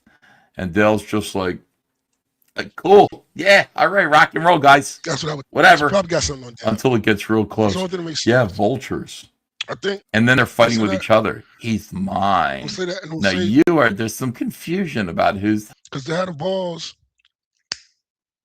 They had the balls to try to contact his mother. I mean, she got to have something. She got something in the clip. If she contacted his mother, she got to have something in the clip. So all signs. I'm not saying this is true. This is allegedly. This is what I think. It's not even allegedly, but this is what I think. I think she probably got something on. She probably got something on Dale or Shane. But I don't even think she probably got nothing on Shane. I think I think she probably got some shit on Dale. You know what I'm saying? I'm pretty sure they got each other's phone number. I'm pretty sure she honey potted Phil. I would think she probably got some shit on Dale. That's the only way this makes any sense. Helping Dale. Some people think that you are his man. Well, I'm his man, or I'm his woman. I'm his woman. This is very feminine. Oh my God. Phil was It's the only way guilty it makes behind the sense. release of her adult pictures, without proof, of course. Diaz recorded a phone conversation with Ethan and PTP in which Ethan admitted Mandy Summers was using sex to get what she wanted in CG, including most likely landing the gig with Dale. No, you said that's not what happened. These two guys got me on the. That's exactly what happened. He admitted it, and watch him lie about this. That's why I said he missed the opportunity to play the phone call. This is what I'm saying. This is when I got, I said I'm gonna E5 this. Laz missed the opportunity to play the phone call because he's going to lie, and that's exactly what happened. That's exactly what happened. But he's able to lie about it because you didn't put it in here. Phone and said, "We know Mandy is doing this." And I said, "You know Mandy is doing this? You have evidence of this?" "Yeah, we know. We just want to know if you know what." That is not. This is why you should have put that phone call in. That is not what you said, dog. You said the shit. You said, yeah, she's doing this. You said it. They never said what she was doing. You said what she was doing. You said all that shit. What Mandy's doing. And I said, "Well, I don't know what Mandy's doing. It's possible because I have." He was the one that said what she, the 2-finger inserts. He was the one that said the shit. Oh, Damn it, last night you should have played that phone call, man. Have this stuff with Kyle Ritter. I had no idea I was being taped. I was talking to these guys. I didn't know what their problem was with Mandy. But yeah, I was taped without my consent. Saying that I admitted something means that I had foreknowledge. I was just going, yeah, okay, you think so? Right, okay. I don't know anything. I don't know what's going on with these people. It's retarded. He said, oh man, you missed. You let him slide with that one, alas. You let him slide with that one. He said, yeah, she's doing 2-finger inserts. He said what she's doing to Dale. He even went as far as to say what he thinks she's doing to Dale. This is what he says. This shit. She's probably doing it to Dale. This is what he says. Oh, this man, yo, it's. How would I know what Mandy's doing with Dale? I have no idea. Both of them said that's not happening, and that's good enough for me. Everything is supposition, but it's like none of your business anyway. To me, my thing is, and my thing with Kyle Ritter. No, Dale actually came out and said she's trying to ruin his fucking life. We saw it. This isn't hearsay. This is Dale saying she's trying to ruin my fucking life. Why are y'all letting this slide? What is going on? I want to know.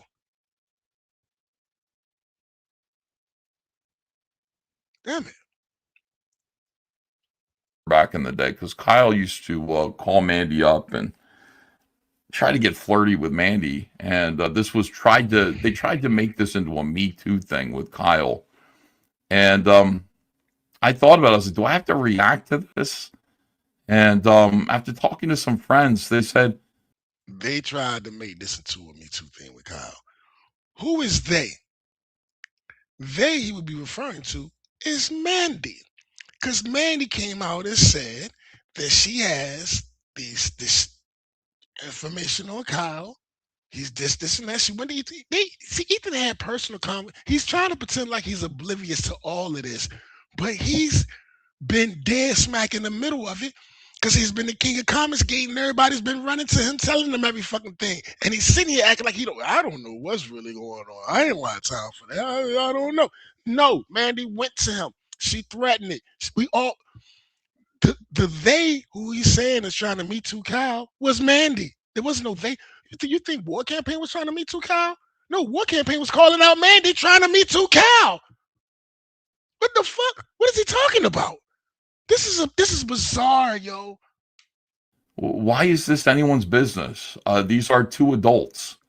If they want to, like, they don't work. This isn't a corporate structure. Comicsgate isn't Disneyland. Or Disney World. I don't have a responsibility to protect anyone. You're saying why does anybody?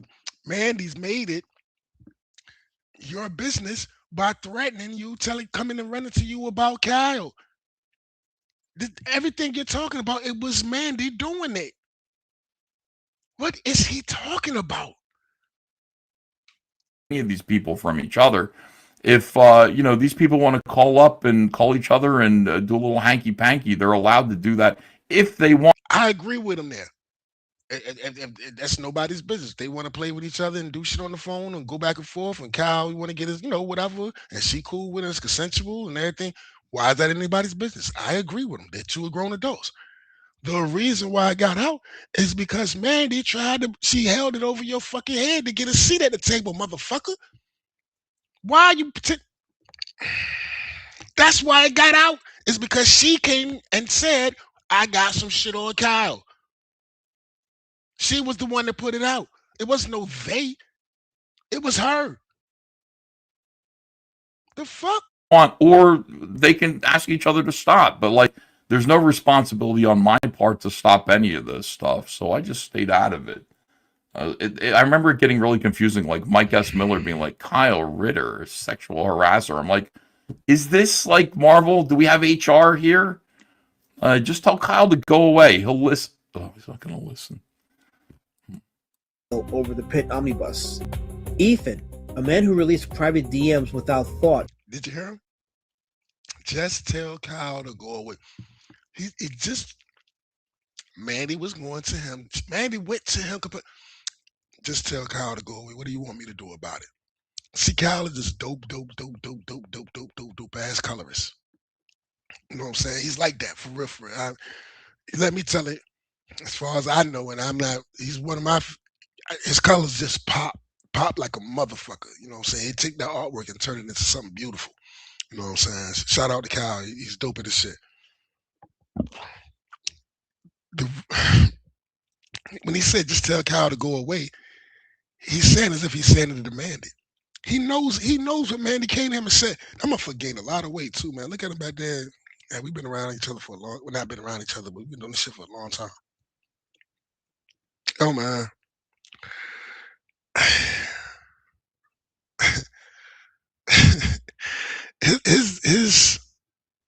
his lies was mad that his private conversation with Phil and PTP was recorded and released. Yeah, here's the difference between that. What do you mean without thought? It's retarded. Yeah, I did not give consent to being recorded at all with a private conversation between a bunch of guys. Did you ask Mr. Biggins for his consent for being recorded? Because you said you got phone calls to him that you're going to release. You know what I'm saying? If it gets push come to shove, you release the phone calls to him, and you see you have phone calls to other people. Did you ask him for their consent? What are you talking about? You got caught in 4K, bro.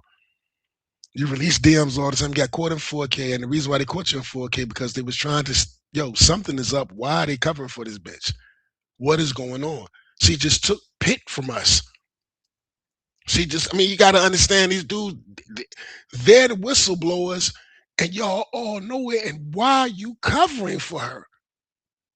That's why I say it got to be something. She has to have something. And the only thing that makes sense is she got something on Dale. And they're covering for Dale.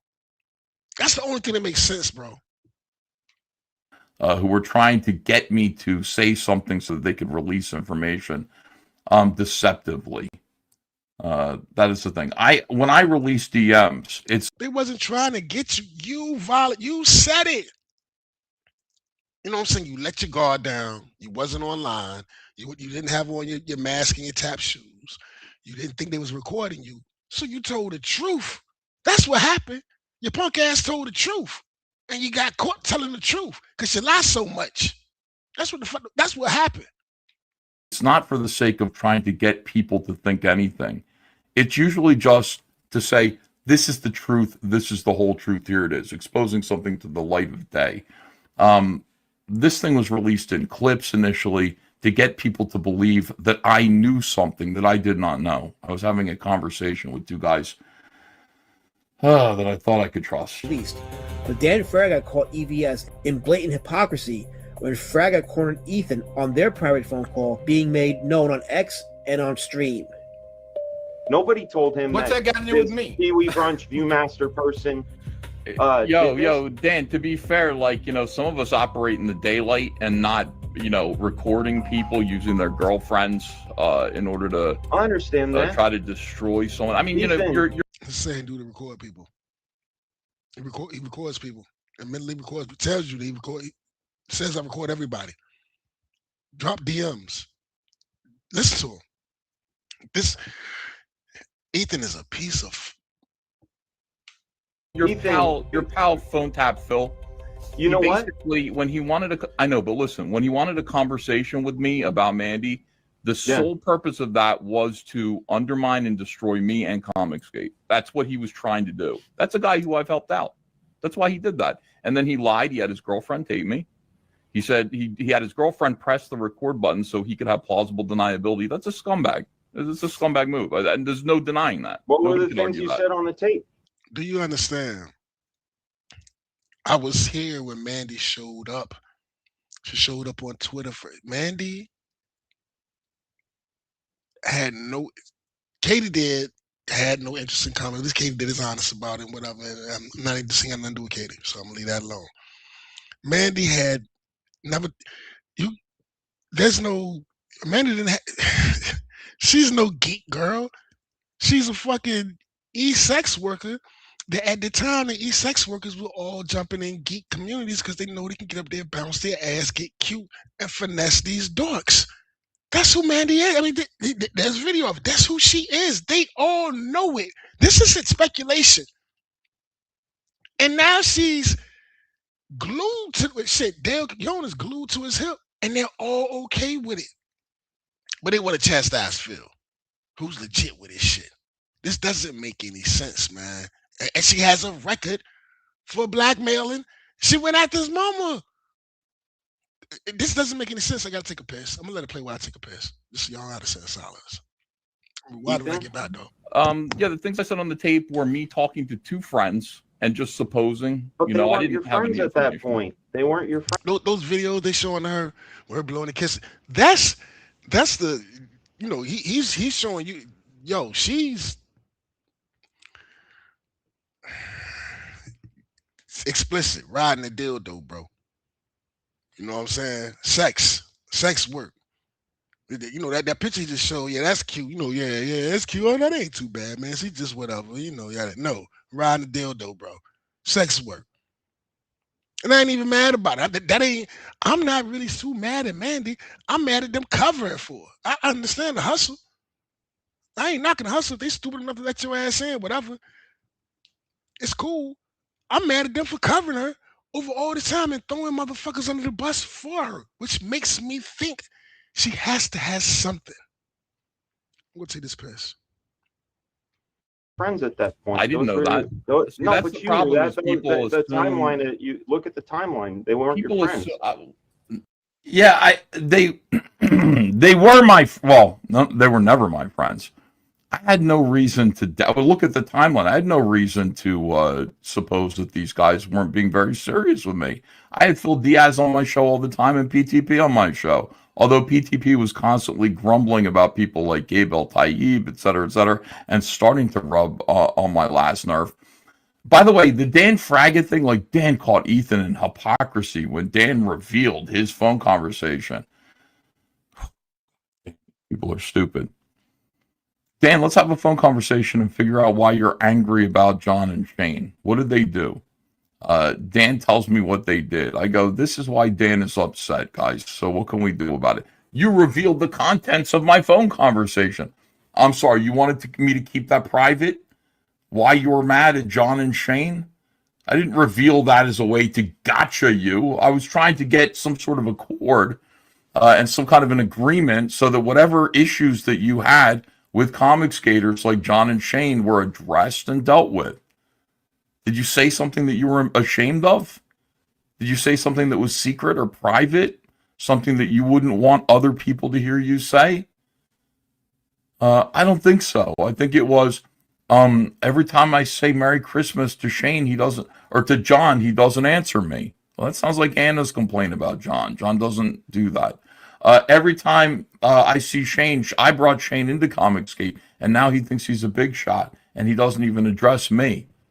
Well, okay. Like, is that, something that you would like to talk to Shane about? What is the problem with me talking about that?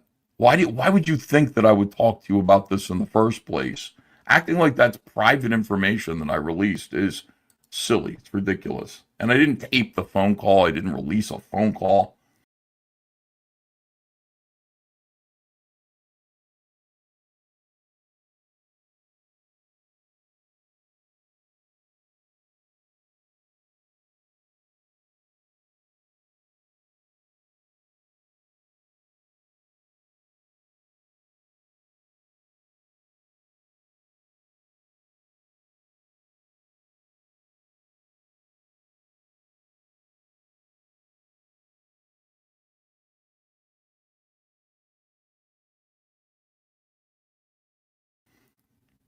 Did I tape the phone call? No, I did not tape it. They You were my told me. friend. You told me the reason why you thought that Pat was off the reservation was that he was hungry for power.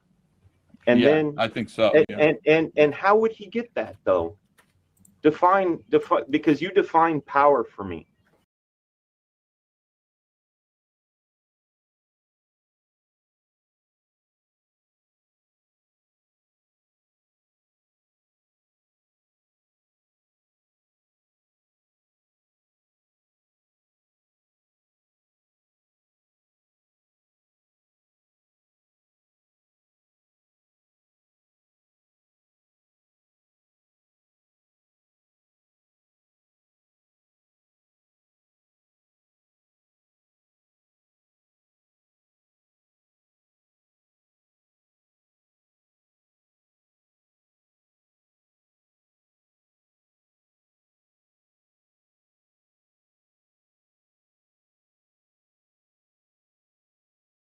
that during our call, and I'm only bringing up our call because you did. I thought it was a private conversation, No, but no, well, I mean, it's people know that we had it. Absolutely. yeah, but then you did a stream about it. Yeah, of course. Why? About our call because it's Yeah, important. why? No, but it was a private phone call between friends. Right. So I didn't record it, but I did No, report. but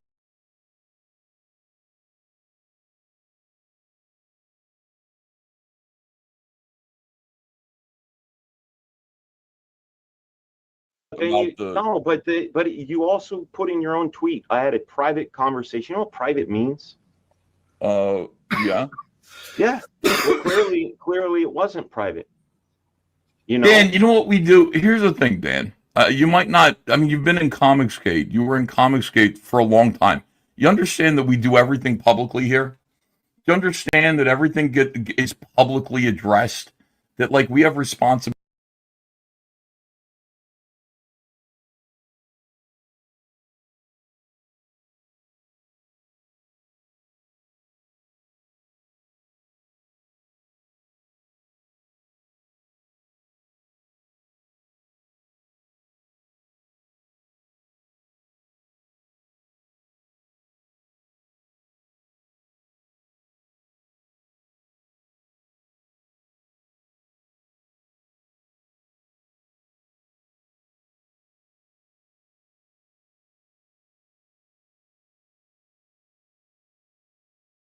To the people in the audience that we don't really keep things from them because not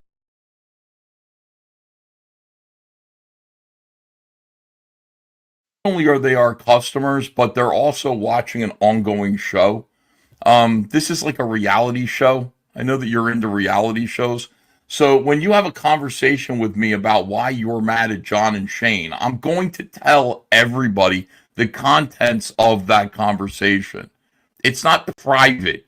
It's not like you saying, Ethan, you can't tell people this because this is about my family and I can't have people know this. This is you gossiping about Shane.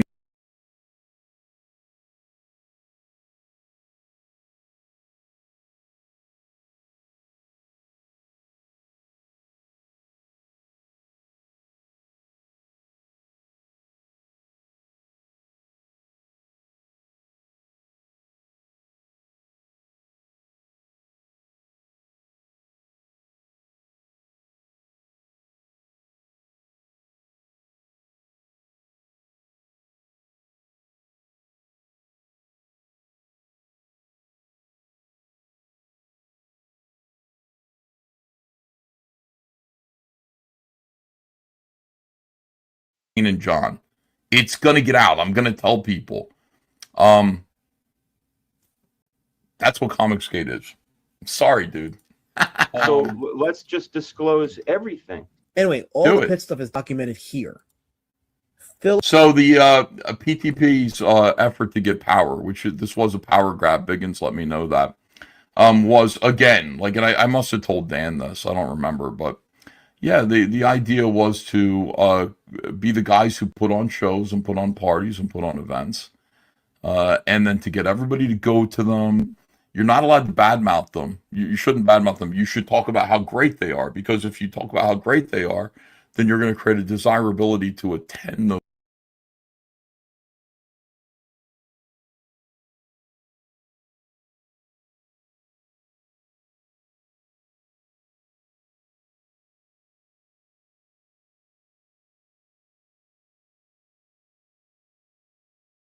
those conventions and those parties.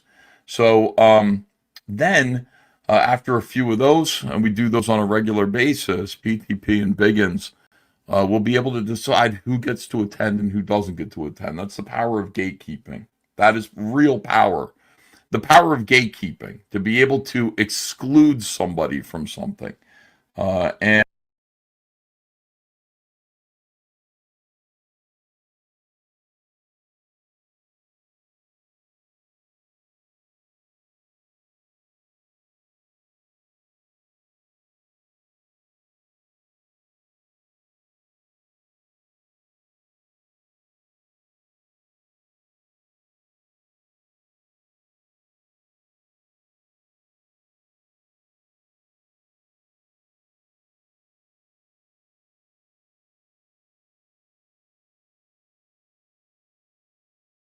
and that's what they were looking to do.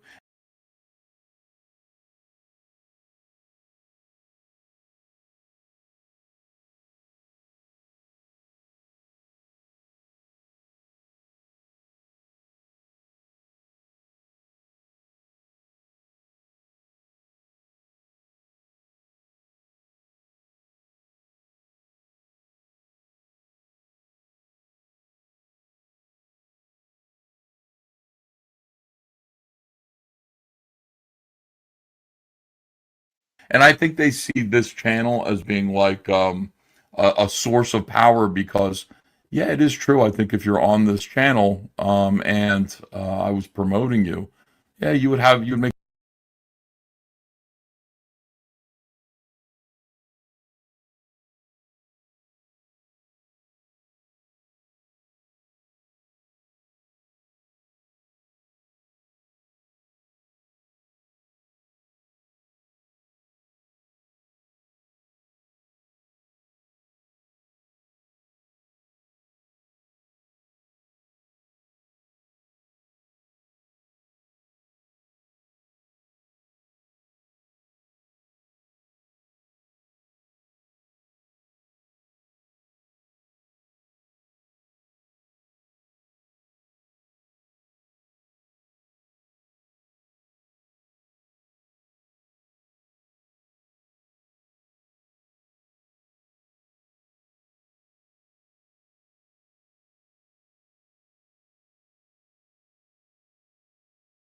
a lot of money. But if I'm not promoting you and you're not on this channel for whatever reason, yeah, you're not going to have access to that money, that fame, that popularity, that spotlight.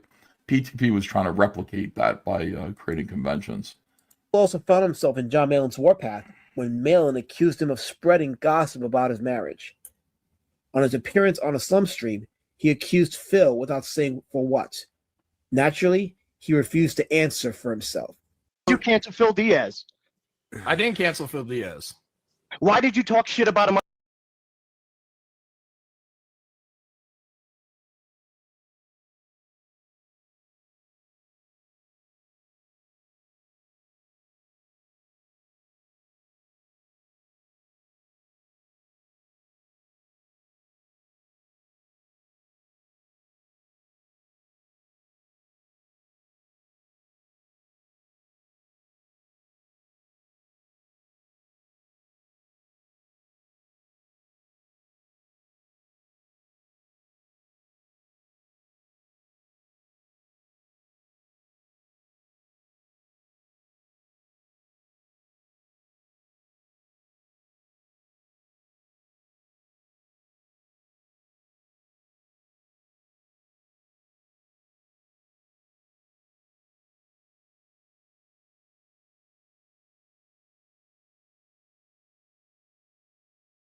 on your stream and basically make everybody who fucking follows that group not want to back Phil's.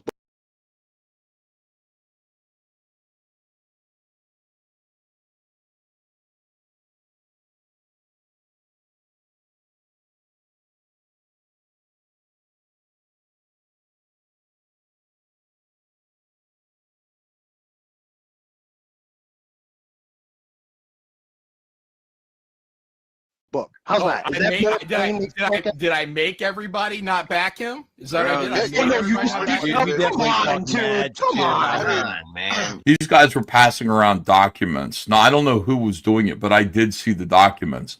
They were passing around documents about John Malin and his wife. And they were getting around and they were laughing about them, blah, blah, blah, passing around real personal stuff. Not phone conversations about why Dan Fraga is mad at Shane and John. It doesn't rise to that level of personal business that needs to be protected because it's private. No, it's just personal information about John Malin and his family. That's all. That's the information. But this is big hypocrisy because I had a phone call with Dan, and Dan said I'm mad because Shane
never thanks him for making him popular in Comicsgate, and John never says Merry Christmas to yourself and your family, Dan. And so, and I told people that Dan said that. I told everybody that Dan said that.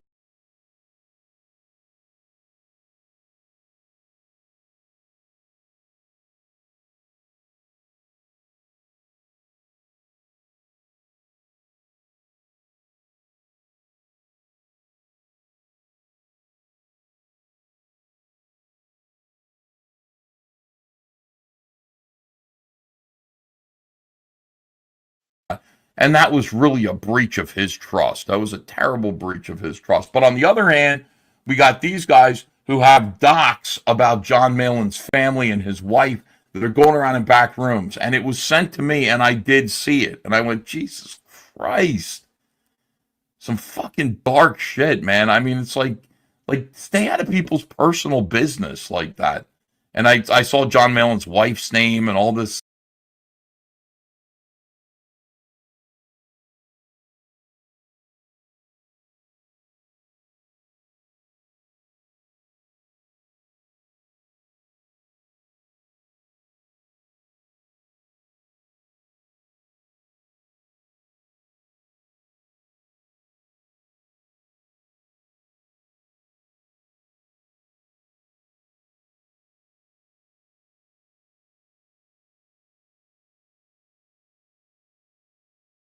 stuff. And it's like these guys are just they're out of line. So that's why John is angry. And I guess he's blaming Phil Diaz for that. So he must have seen Phil Diaz pass those documents around.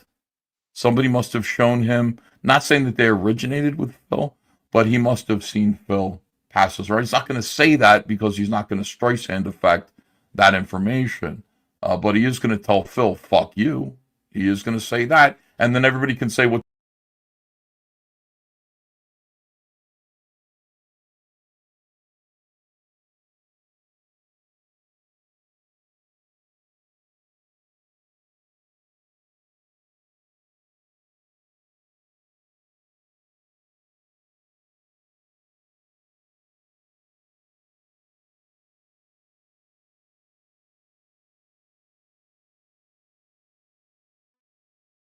fucking time.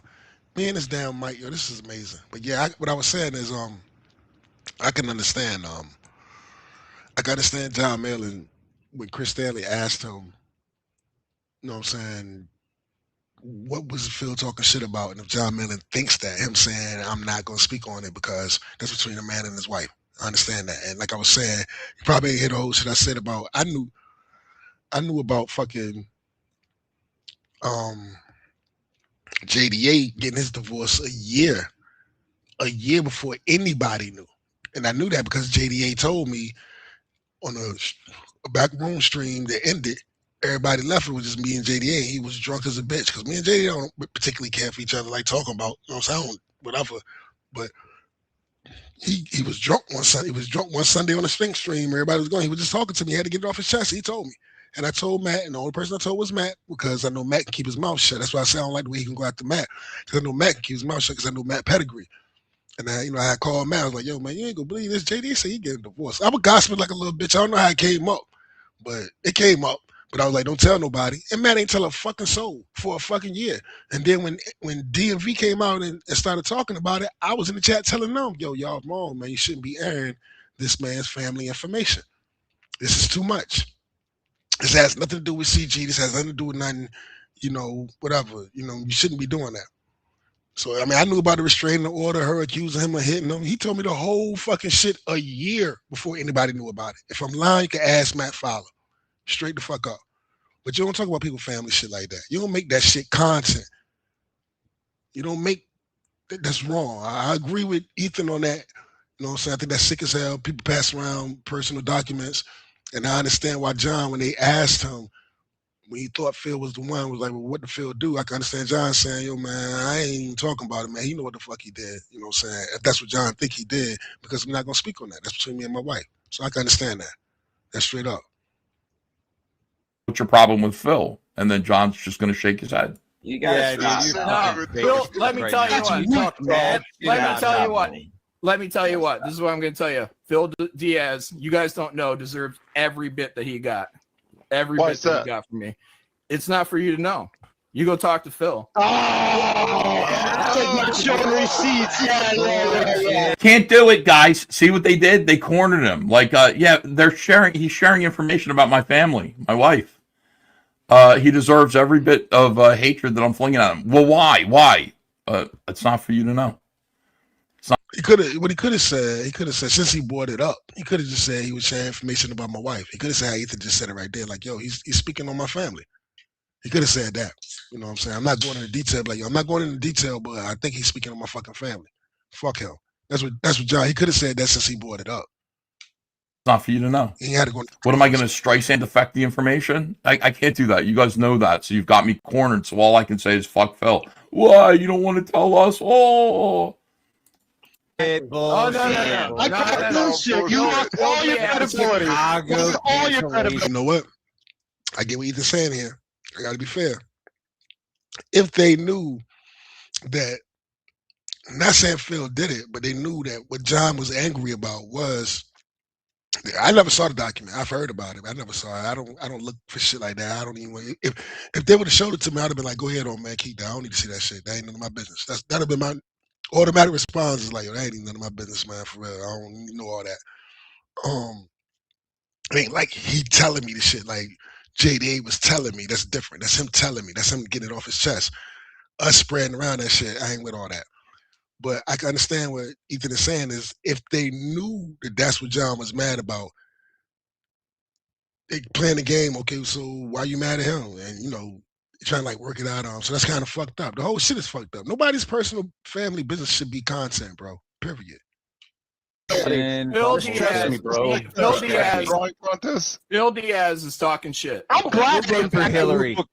Thank for you. Hillary, Don't Malin. remind me why I didn't back any of your books anymore. Malin finally went public on the details of his grievance with Phil. Were you talking shit about my wife at a convention? And he said, no, John. No, John. And I said, oh. I guess maybe I'm going to give John Malin a pass on being heated about this and just firing shots in any direction because it shouldn't be happening in the freaking first place. That's my fucking wife. And as a man, I'm gonna give him a pass on just I don't give a fuck who did it. You know what I'm saying? For real, for real. I'm gonna give him a pass on being angry that it's even out there. You know what I'm saying? I didn't make it public. What the fuck are y'all doing? I gotta take it out piss, but I'm gonna give him a pass, man. I'm gonna let it play. But I'm gonna give him a pass as a man. I can understand. Fuck that. You know what I'm saying? It's my fucking wife. It's my family. Keep my wife and my family out your fucking mouth, yo. Word up. I'm with him on that. I'll be right back. These are moments of truth, and I'm like, in order for that to be true, my friends and associates would have to be lying to me. If what Phil is saying is true, my friends and associates would have to be lying to me. And I said, so are you saying that Sean is lying? Is that what you're saying, that Sean is lying? And he said, no, John. And that told me right there that what Sean said is true, that Phil Diaz, in my opinion, has been going around definitely to these convention centers, to these conventions, and talking smack about me and my lovely wife, Faye.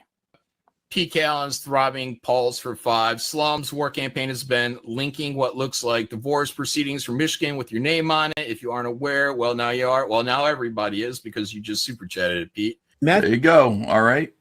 So that's what John was trying to protect, and I was trying to protect it too. So I guess there was some hard times in John's family at one point, and they thought about splitting up, but fortunately they did not split up. And those proceedings were passed around and giggled about and laughed about, and everybody's real name is in it, and all of John's family information. By the way, good job, Pete Allen. Great job. I can't believe John brought that up and read it, but, you know, okay. The Fowler was present at the hangout where discussion over CGers and failed marriages happened. He stated that what Malin was accusing Phil of doing was a lie. Phil had no choice but to respond to the allegations put out by John Malin. John said that I allegedly started a rumor. Before you go into him, I'm serious about that family shit. Even with Ethan and that the infamous video of him and licking the toilet and smoking the weed, it was weed. You know, everybody, you know, you joke about it, say you're smoking crack or whatever. Who knows what the fuck he was smoking? To be honest with you, but I'm assuming it was weed. It was funny. You know what I'm saying? He used to be somebody or whatever. It was funny. And, you know, it was cool. Laugh and joke about it. But once I got the full context of it, I personally was like, yo, y'all need to let that shit go, because this isn't him just... He just found out his wife got a very bad disease. I can absolutely relate to him. It's not like his wife was hit by a car and she's paraplegic at that moment. He left her bedside to go and fuck off. You know, it was bad news. And I could understand him saying, hey, let me go and blow off some steam. Let me accept this. Go out and get shit faced. Because, you know, he just found out his world just got rocked. His world just got rocked. So I can understand that. So, like, now it's like when making fun of that to me isn't funny anymore. You know what I'm saying? Yeah, he said that shit. Yeah, he was drunk as fuck. Yeah, he smoked the weed. Yeah, he had this stupid shit in the bathroom. But I understand why he did it. So now it's not funny anymore. It was funny when I didn't know why. But now that I know why, it's not funny because I can understand. So that's how I feel about family. So I can understand John anger. You know what I mean? That he was going to leave his wife for Anna. And as he said that, he laughed himself because it was so ridiculous. As the words came out of his mouth, he said, I was at a convention on the con floor. I told this to his friend of 20 years, Sean. And the truth is, I've never been to a convention with Sean. He said that he heard this from a friend. I told this to Phil before, man. The fact that this motherfucker is pulling off them goddamn chops is amazing, man. And he pulls them off. He doesn't look like a weirdo. You know what I'm saying? He doesn't look, he like a bad motherfucker with the chops. So I gotta give a prize. I told us, man, the fact he's pulling off the damn chops is amazing, man. Because not everybody can't pull off chops, bro. That Sean told us to back in April. He said, "Oh, a little birdie told me that someone told them that someone's been talking trash." And last You week, believe this guy as he's talking? Do you believe a word he's saying? Yes. Yes. I mean, he flat out lied about recording me. Lied about it. I just think Phil Diaz. What do you mean lied about recording you? He said he didn't record you. Would you find out he did record you? I thought they didn't find out who recorded between him and PTP. Nobody knew. Are you saying he did it? And if you did do it, okay, you said I didn't record you. Whatever. That don't him lying about recording you is the last thing that's important on that list of the shit you said in that recording. You're not pulling the okie doke, man. Nobody's buying this bullshit. And yes, I believe him. And yes, I know Matthew Fowler ain't no loose lip motherfucker. I know this personally. Matthew Fowler's not a loose lip dude, bro. Straight up. The reason why he gonna say he got mad behind Matt, that's why I don't fuck with Matt behind the situation this day. No, the reason why you don't fuck with Matt is because it was a stink stream. I was up there, and guess what we was talking about? Motherfucking Liam. And I was arguing with him about why don't you just leave Liam alone? The same shit I've been saying to DG, the same shit I've been saying to motherfucking Finn, the same shit I've been saying to all the motherfuckers. Why don't you just, way back then, this is when him and Matthew Fowler fell out. I was confronting Ethan about just leave this man alone, because Ethan and JDA and all them was riding him every day. Matthew came on the panel and went ham on his ass. If you think I was arguing with him, Matthew was like, fuck it. Called him sadistic. Matthew got his fucking ass, yo. Straight up. That's why him and Matt fell out. It had nothing to do with this shit here. Lying motherfucker. Is a fucking liar. I don't think he has any credibility at all. At all. And look at him like, no act. That's what pisses me off. He calls everybody liars while he's lying. That's the part that really pisses me off. The whole Mandy shit. He protects Mandy, and you know what she's doing. And it's all of this shit. You know what I'm saying? I ain't saying it's about her, but she's a major player in this shit. With the whole Phil Diaz shit. And he's calling these good people liars.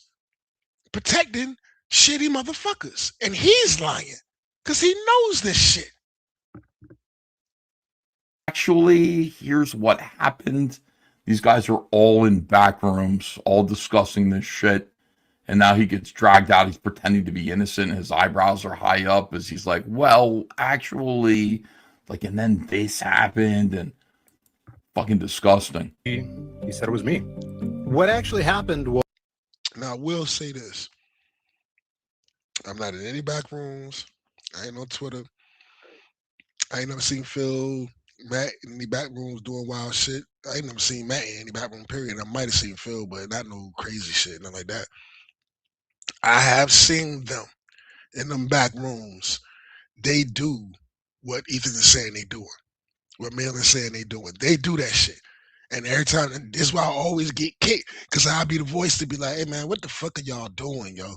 Why are y'all sitting here talking about this, man? Shit, I hopped up here 8 o'clock this morning on my way to work.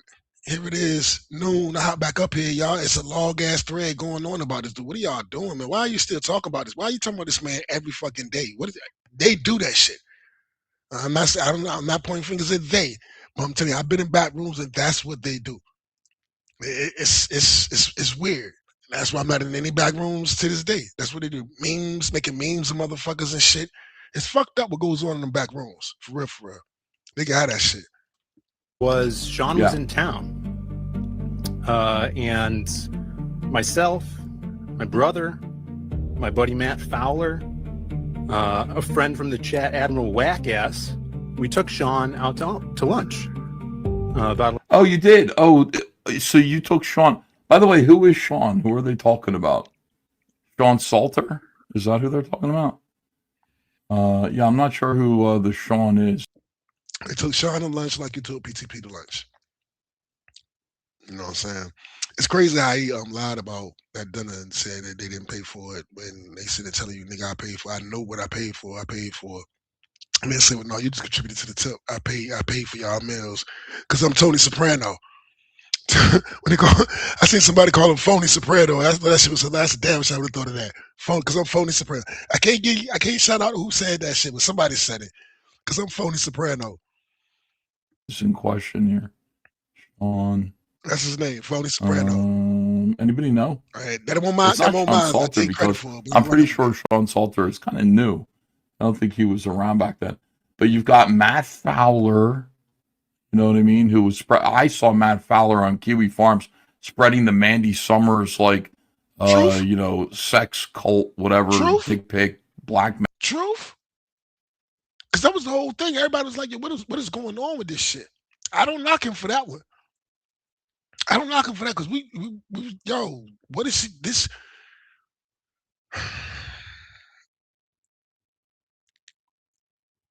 Yo, Mandy, man, if you know, you know, man. If you was around, you see, you watched it in real fucking time.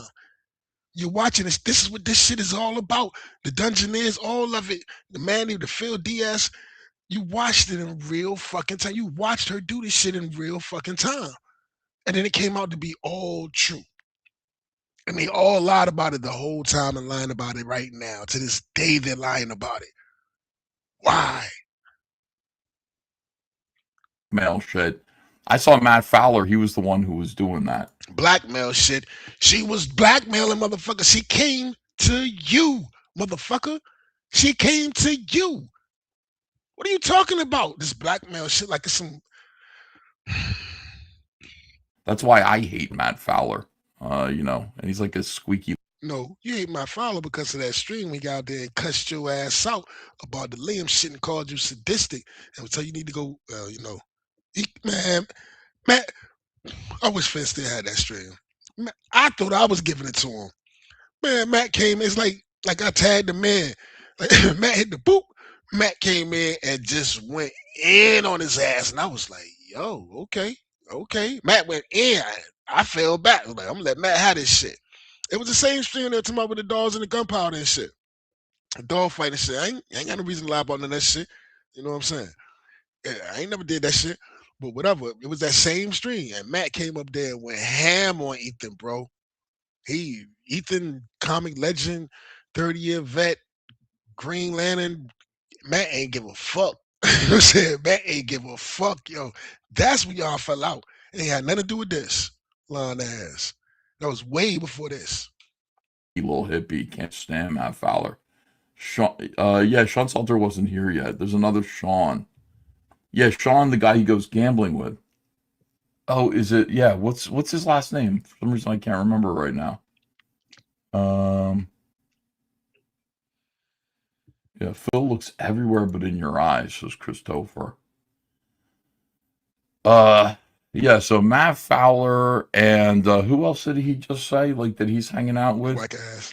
I mean, these guys are Sean Davis. No, it's not Sean Davis. And believe it or not, don't talk Sean, says the serious man. I ain't seen whack ass in a minute while you bullshitting, but whack ass is a solid dude. You know what I'm saying? I mean, yeah, moments when he get to talking and he's just not gonna let you say a fucking word, but he's a solid dude. None of these dudes, these are all solid dudes. Phil, Matt, I know for Phil cool. You know what I'm saying?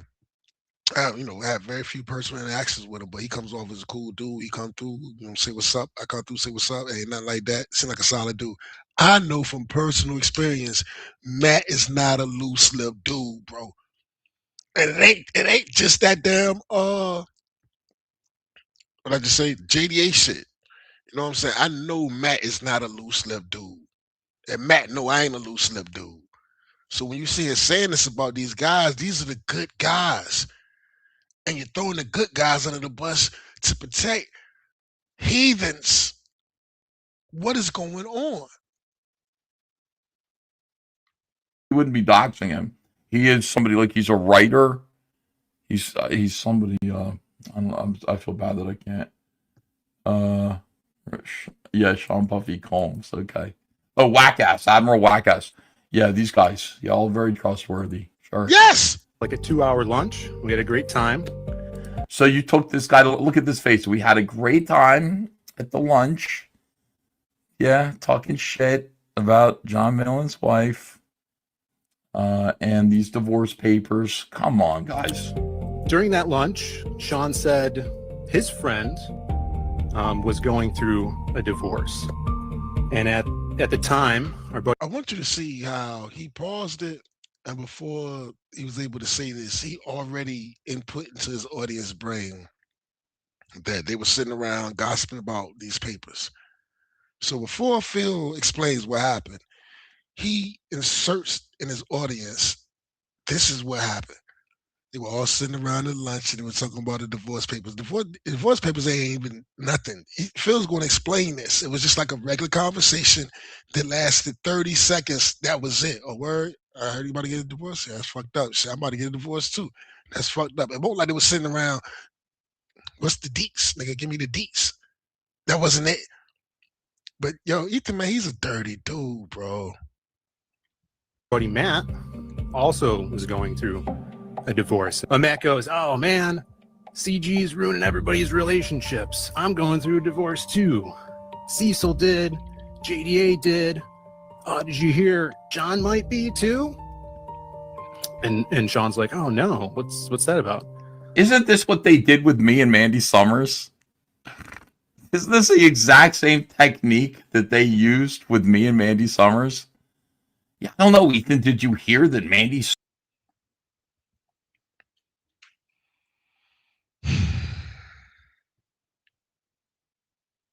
We got. Let it play. Let it play. Summers might be sexually blackmailing people. You knew this the entire time because she came to you. We used to ask you online, on panels, hey, is this true? We'll be in the chat. Hey man, is this true? You would deny it wholeheartedly. No, it's not true. None of it's true. It's not true. What happened was they called you and you weren't on panel and you weren't online and you felt comfortable to say the truth. And you started talking and saying the truth.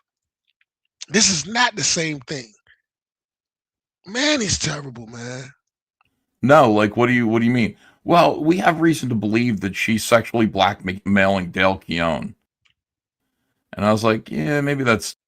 You was damn. I wish he would have played the fucking video. I wish he would have played the phone call. You was the one that suggested she was doing it to Dale too. It's always you. You threw Dale in there and said she's probably doing it to Dale too. I can't, man. This infuriates me, man. His lying infuriates me, man. I gotta.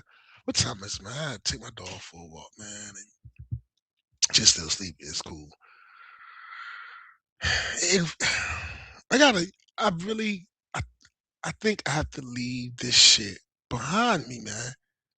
Cause this is bad for your soul. When you realize, okay, this is the leader. Of course I don't fuck with Ethan, but this motherfucker's a piece of fucking shit, man. Stands to reason. I don't know about sexual blackmail, but the two of them could be involved in something.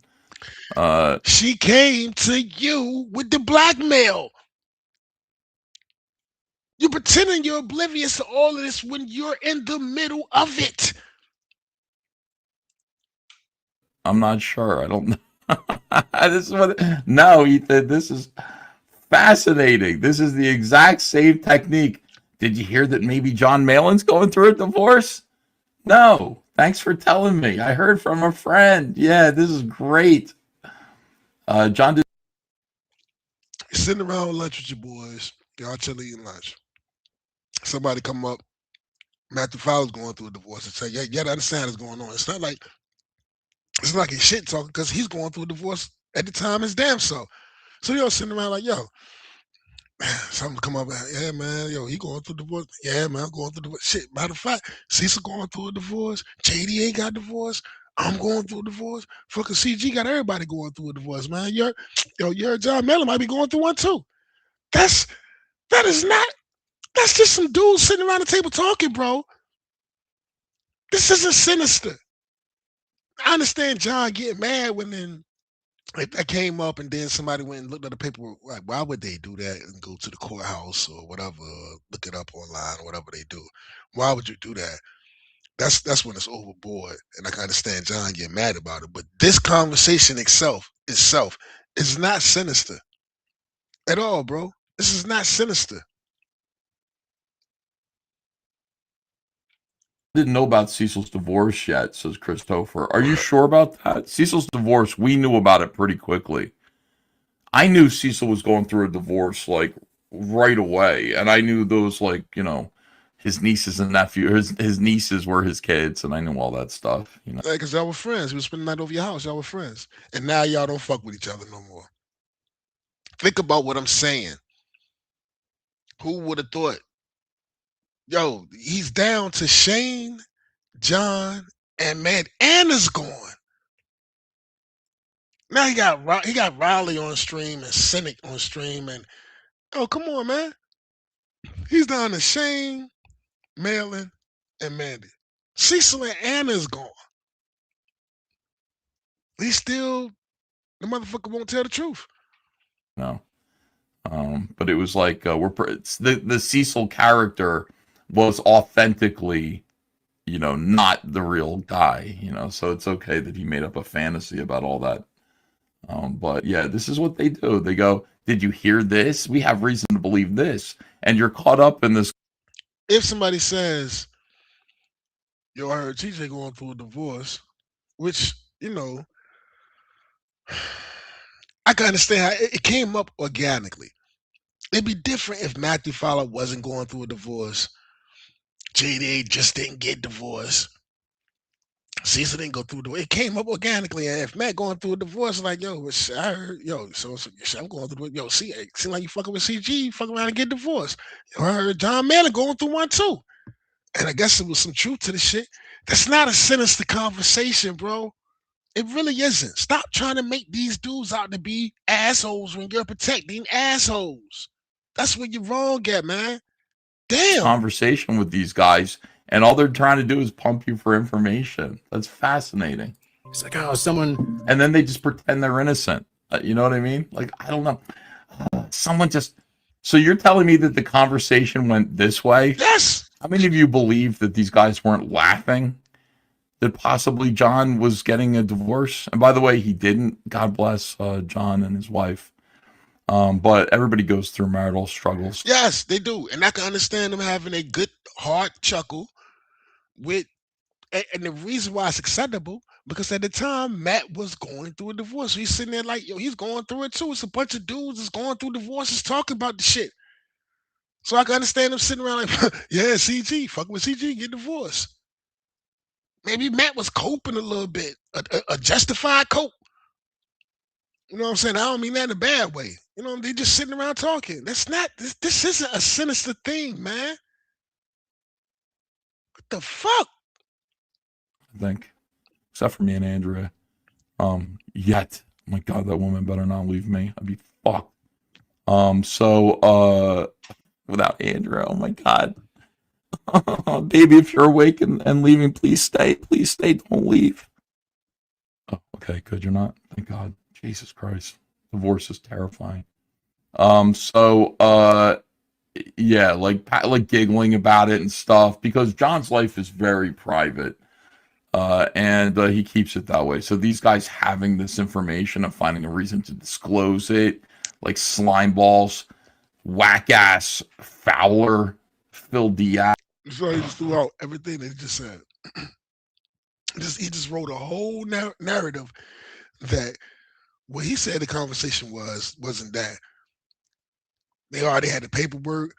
They passing around, giggling. This, and that was some sinister shit. Even though he's sitting here explaining to them exactly what it was. As it started, do you understand? Please don't go, girl. I can almost sing again. Oh my God. I'm gonna skip this a little bit because he's gonna play a song and I can't afford to get hit. No, you would know. Phone tap Phil. All right, let's keep going. As this guy goes, Yeah, it just John's. Even though we had a document about John's maybe divorce, like it just came up organically over lunch when we got to. Yeah, yeah, with a John friend. Yeah, yeah. Now how? Well, see, here's the thing. How would they know? Which means somebody initially had to look. There's something there with that. Somebody had to. Well, how would you? Why would you? I don't know. See that whole shit, man. That's weird, bro. Me with the shit with me and JDA. He told me. He told me, man. He told me some more shit that y'all don't know about that I'd never say. You know what I'm saying? But he went in detail. This was a year prior to DMV talking about it when it got revealed. I knew about it a year before. I knew about the restraining order. I knew about the domestic abuse accusations. I knew about all of it. And I'm going to tell you what I told him about the domestic abuse accusations because I went through a divorce. And I told him straight up and down, and I say this to this day. People call him a domestic abuser. I'm saying, listen, bro, when you're going through a divorce, I'm going to give you the benefit of the doubt because they will say anything to win. And a female's first thing is going to be abuse. They know to get sympathy from the courts. It is what it is. It had happened to me. Had CPS called on me. They came, they checked, and they interviewed my family, my mama, my children, whatever. Came back and said, Mr. Wilson, the allegations, we couldn't find any proof in the allegations. And I asked them, well, can you tell me who put it in? You know what I'm saying? Who, whatever. And they were like, we can't. You can go down to this. Is what they told me. You can go down to the courthouse and ask, but they don't have to tell you because of the fear of reprisal. They don't want people to be afraid of reporting abuse. You know what I'm saying? So that's there. I still don't know who did it. I didn't even go down to the courthouse because when she told me that, I knew it was bullshit. And it was real. It was two ladies, man. They interviewed my whole family over a joint of a week. I had CPS called on me. Nigga, I ain't never. I spanked my son maybe twice. I ain't never had my kids. My oldest, I spanked him twice. Other than that, man, I ain't never abused, man. That's insane, but that's what you do when you're going through divorce, the war of the roses. They do that shit, they try to win. So I went when that shit came out about JDA, and I say, the domestic, I say, yeah, I'm not saying he did, I ain't saying he didn't. I know when you're going through a divorce, that's their first goddamn pistol they pulling. I don't give a fuck. He might have did it. If he did it, he's a piece of shit. But I do know that bitches lie. Straight up. You think they won't never do it? Be the woman you had kids with? You'll never do no shit like that. She'll do some shit like that, bro. That's what they do.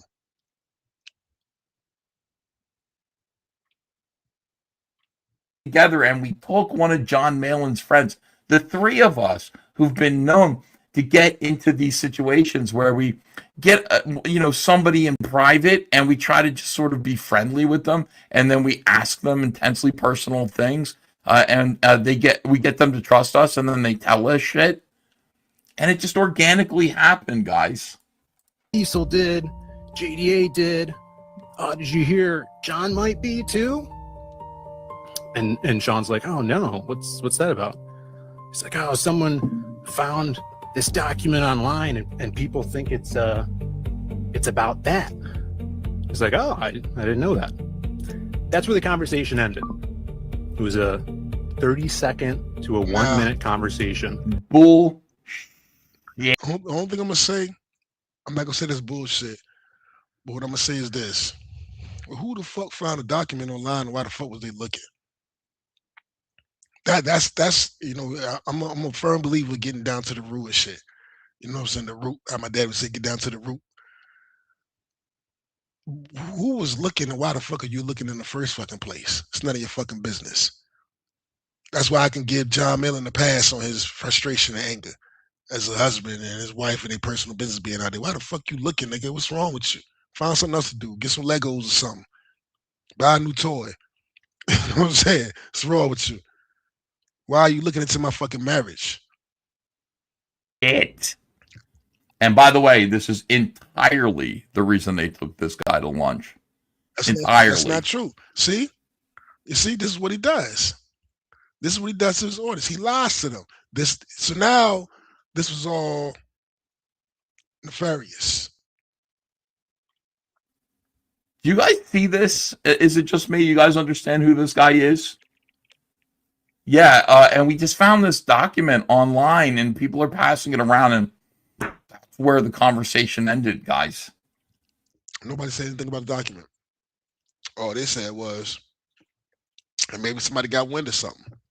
You know what I'm saying? Maybe Matt got wind of something. Shit, I gave him wind of JDA shit. But the thing about the JDA shit is, this is why I don't buy it, is because Matt ain't a loose lip motherfucker.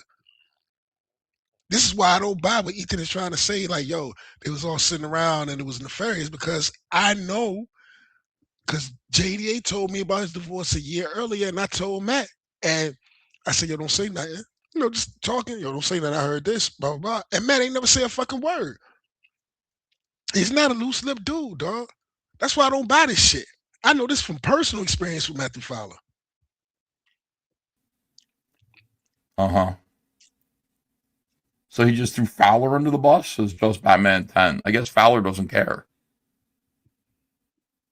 That's not Matt, yo. This Phil, you were involved and engaged. This is fucked up what he's doing, man. This is some fucked up shit, yo. These are the good guys. I got Tiger Blue.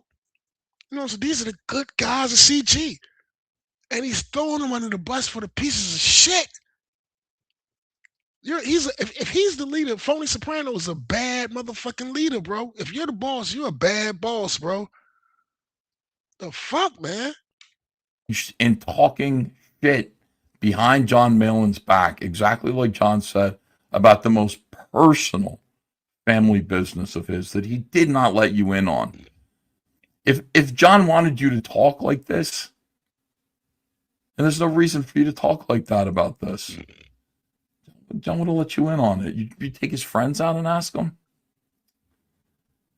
You know? This isn't criminal. This isn't wife beat. They didn't take him out to ask him. They was out. Matt's going through a divorce. Cecil got a divorce. It happens. They just sitting around the table like dudes talking.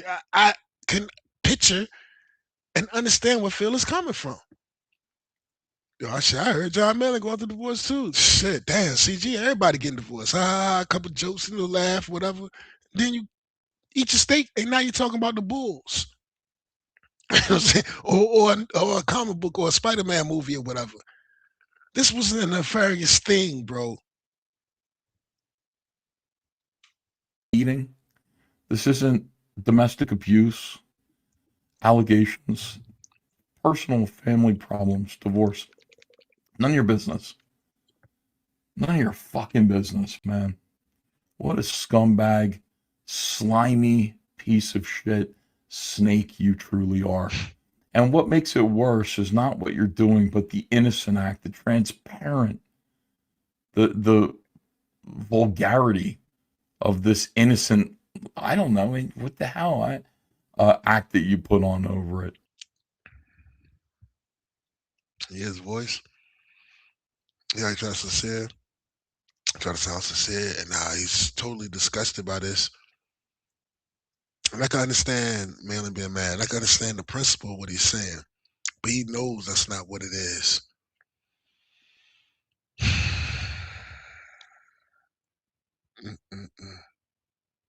I got a decision to make. What I'm gonna do with my life, and what am I going to entertain myself with, and the shit that I'm gonna allow in my circle. And by my circle, I mean my life, what I consume. It's time to quit this, yo. This is horrible. He's a horrible person. I should not be consumed. I don't need to consume this for entertainment. Because you are what you eat. You are what you consume. You know what I'm saying? And this is just all the way around bad, bro. If you look at it for what it is, how they did Phil, the way he's talking about Matt No Man, and countless people that got done, Greasy, Rini, Narwhal. I mean, countless people, man. I don't need that. And like you say, it's a reality show. It's a reality show. It's the whole, I need to watch. I've been thinking about it a lot. I need to watch what I consume. I need to watch what I consume. Because you are what you eat. And I want more, man. Not so much of an ambitious, more like I need more. I need 3 houses and whatever. I mean, I ain't, but I just this is bad, yo. This is bad.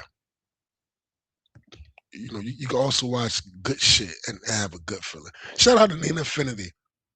Shout out to Nina Affinity who really do try to who really do try to focus on positivity. Because this is anything but positive. And not a documentary, but just CG as a whole. It's time to walk away from the shit, man. Completely, yo. Like, completely. Just do my own thing. If I feel like making a beat, make a beat. If I want to stream, play a video game, play a video game. If I want to talk about a certain topic, but this Comicsgate needs to be removed from my life. Not so much people that I made friends with. There ain't too many of those. And Dollar, Courtney, Matt, D-Wag. The people that come through the chat, Cornbread's pretty cool, you know what I'm saying? They don't speak much. The people's, man, but but when it comes down to CG, man, it's just time to leave that shit alone, man. That shit is poison. It's just a cesspool. There's nothing good about it. It's bad for your soul. That's I think I'm gonna end it right here with CG just being bad for your soul. And play a little bit more and let him shit on this man. Same way that, like, you put on this innocent act over recording the conversation you had with me as you tried to destroy Mandy Summers. Why you record conversations? Why is and for some reason, why you like, try to you destroy the guy Mandy who Summers? writes it. Why you try to destroy Mandy Summers? Why they drop receipts and telling you what she's doing and you know about it because she came to you in the article? Why did he just say that? Why you trying to destroy Mandy Summers? On that note, the Lord is good. Listen, the Lord is good. Call your mother, your father, your baby mama, your baby daddy, your grandparents, aunts, uncles, sisters, siblings, co-workers, cousins, somebody ain't holler at in a minute. Shit. Your neighbor, your next door neighbor, if you ain't holler at your neighbor in a minute, go holler at your neighbor, man. This shit here, bro. This ain't it. This ain't it. Shout out to Elijah Matt once again coming through. Documentary. He's good at it. You got to knock at it for it, dog. Don't let him deter you. Keep on keeping on, brother. To CG, it was good while it lasted. It was good while it lasted, but this ain't CG, dog. This is embarrassing. Yeah, have a good one. Stay safe. The Lord is good. Yowza.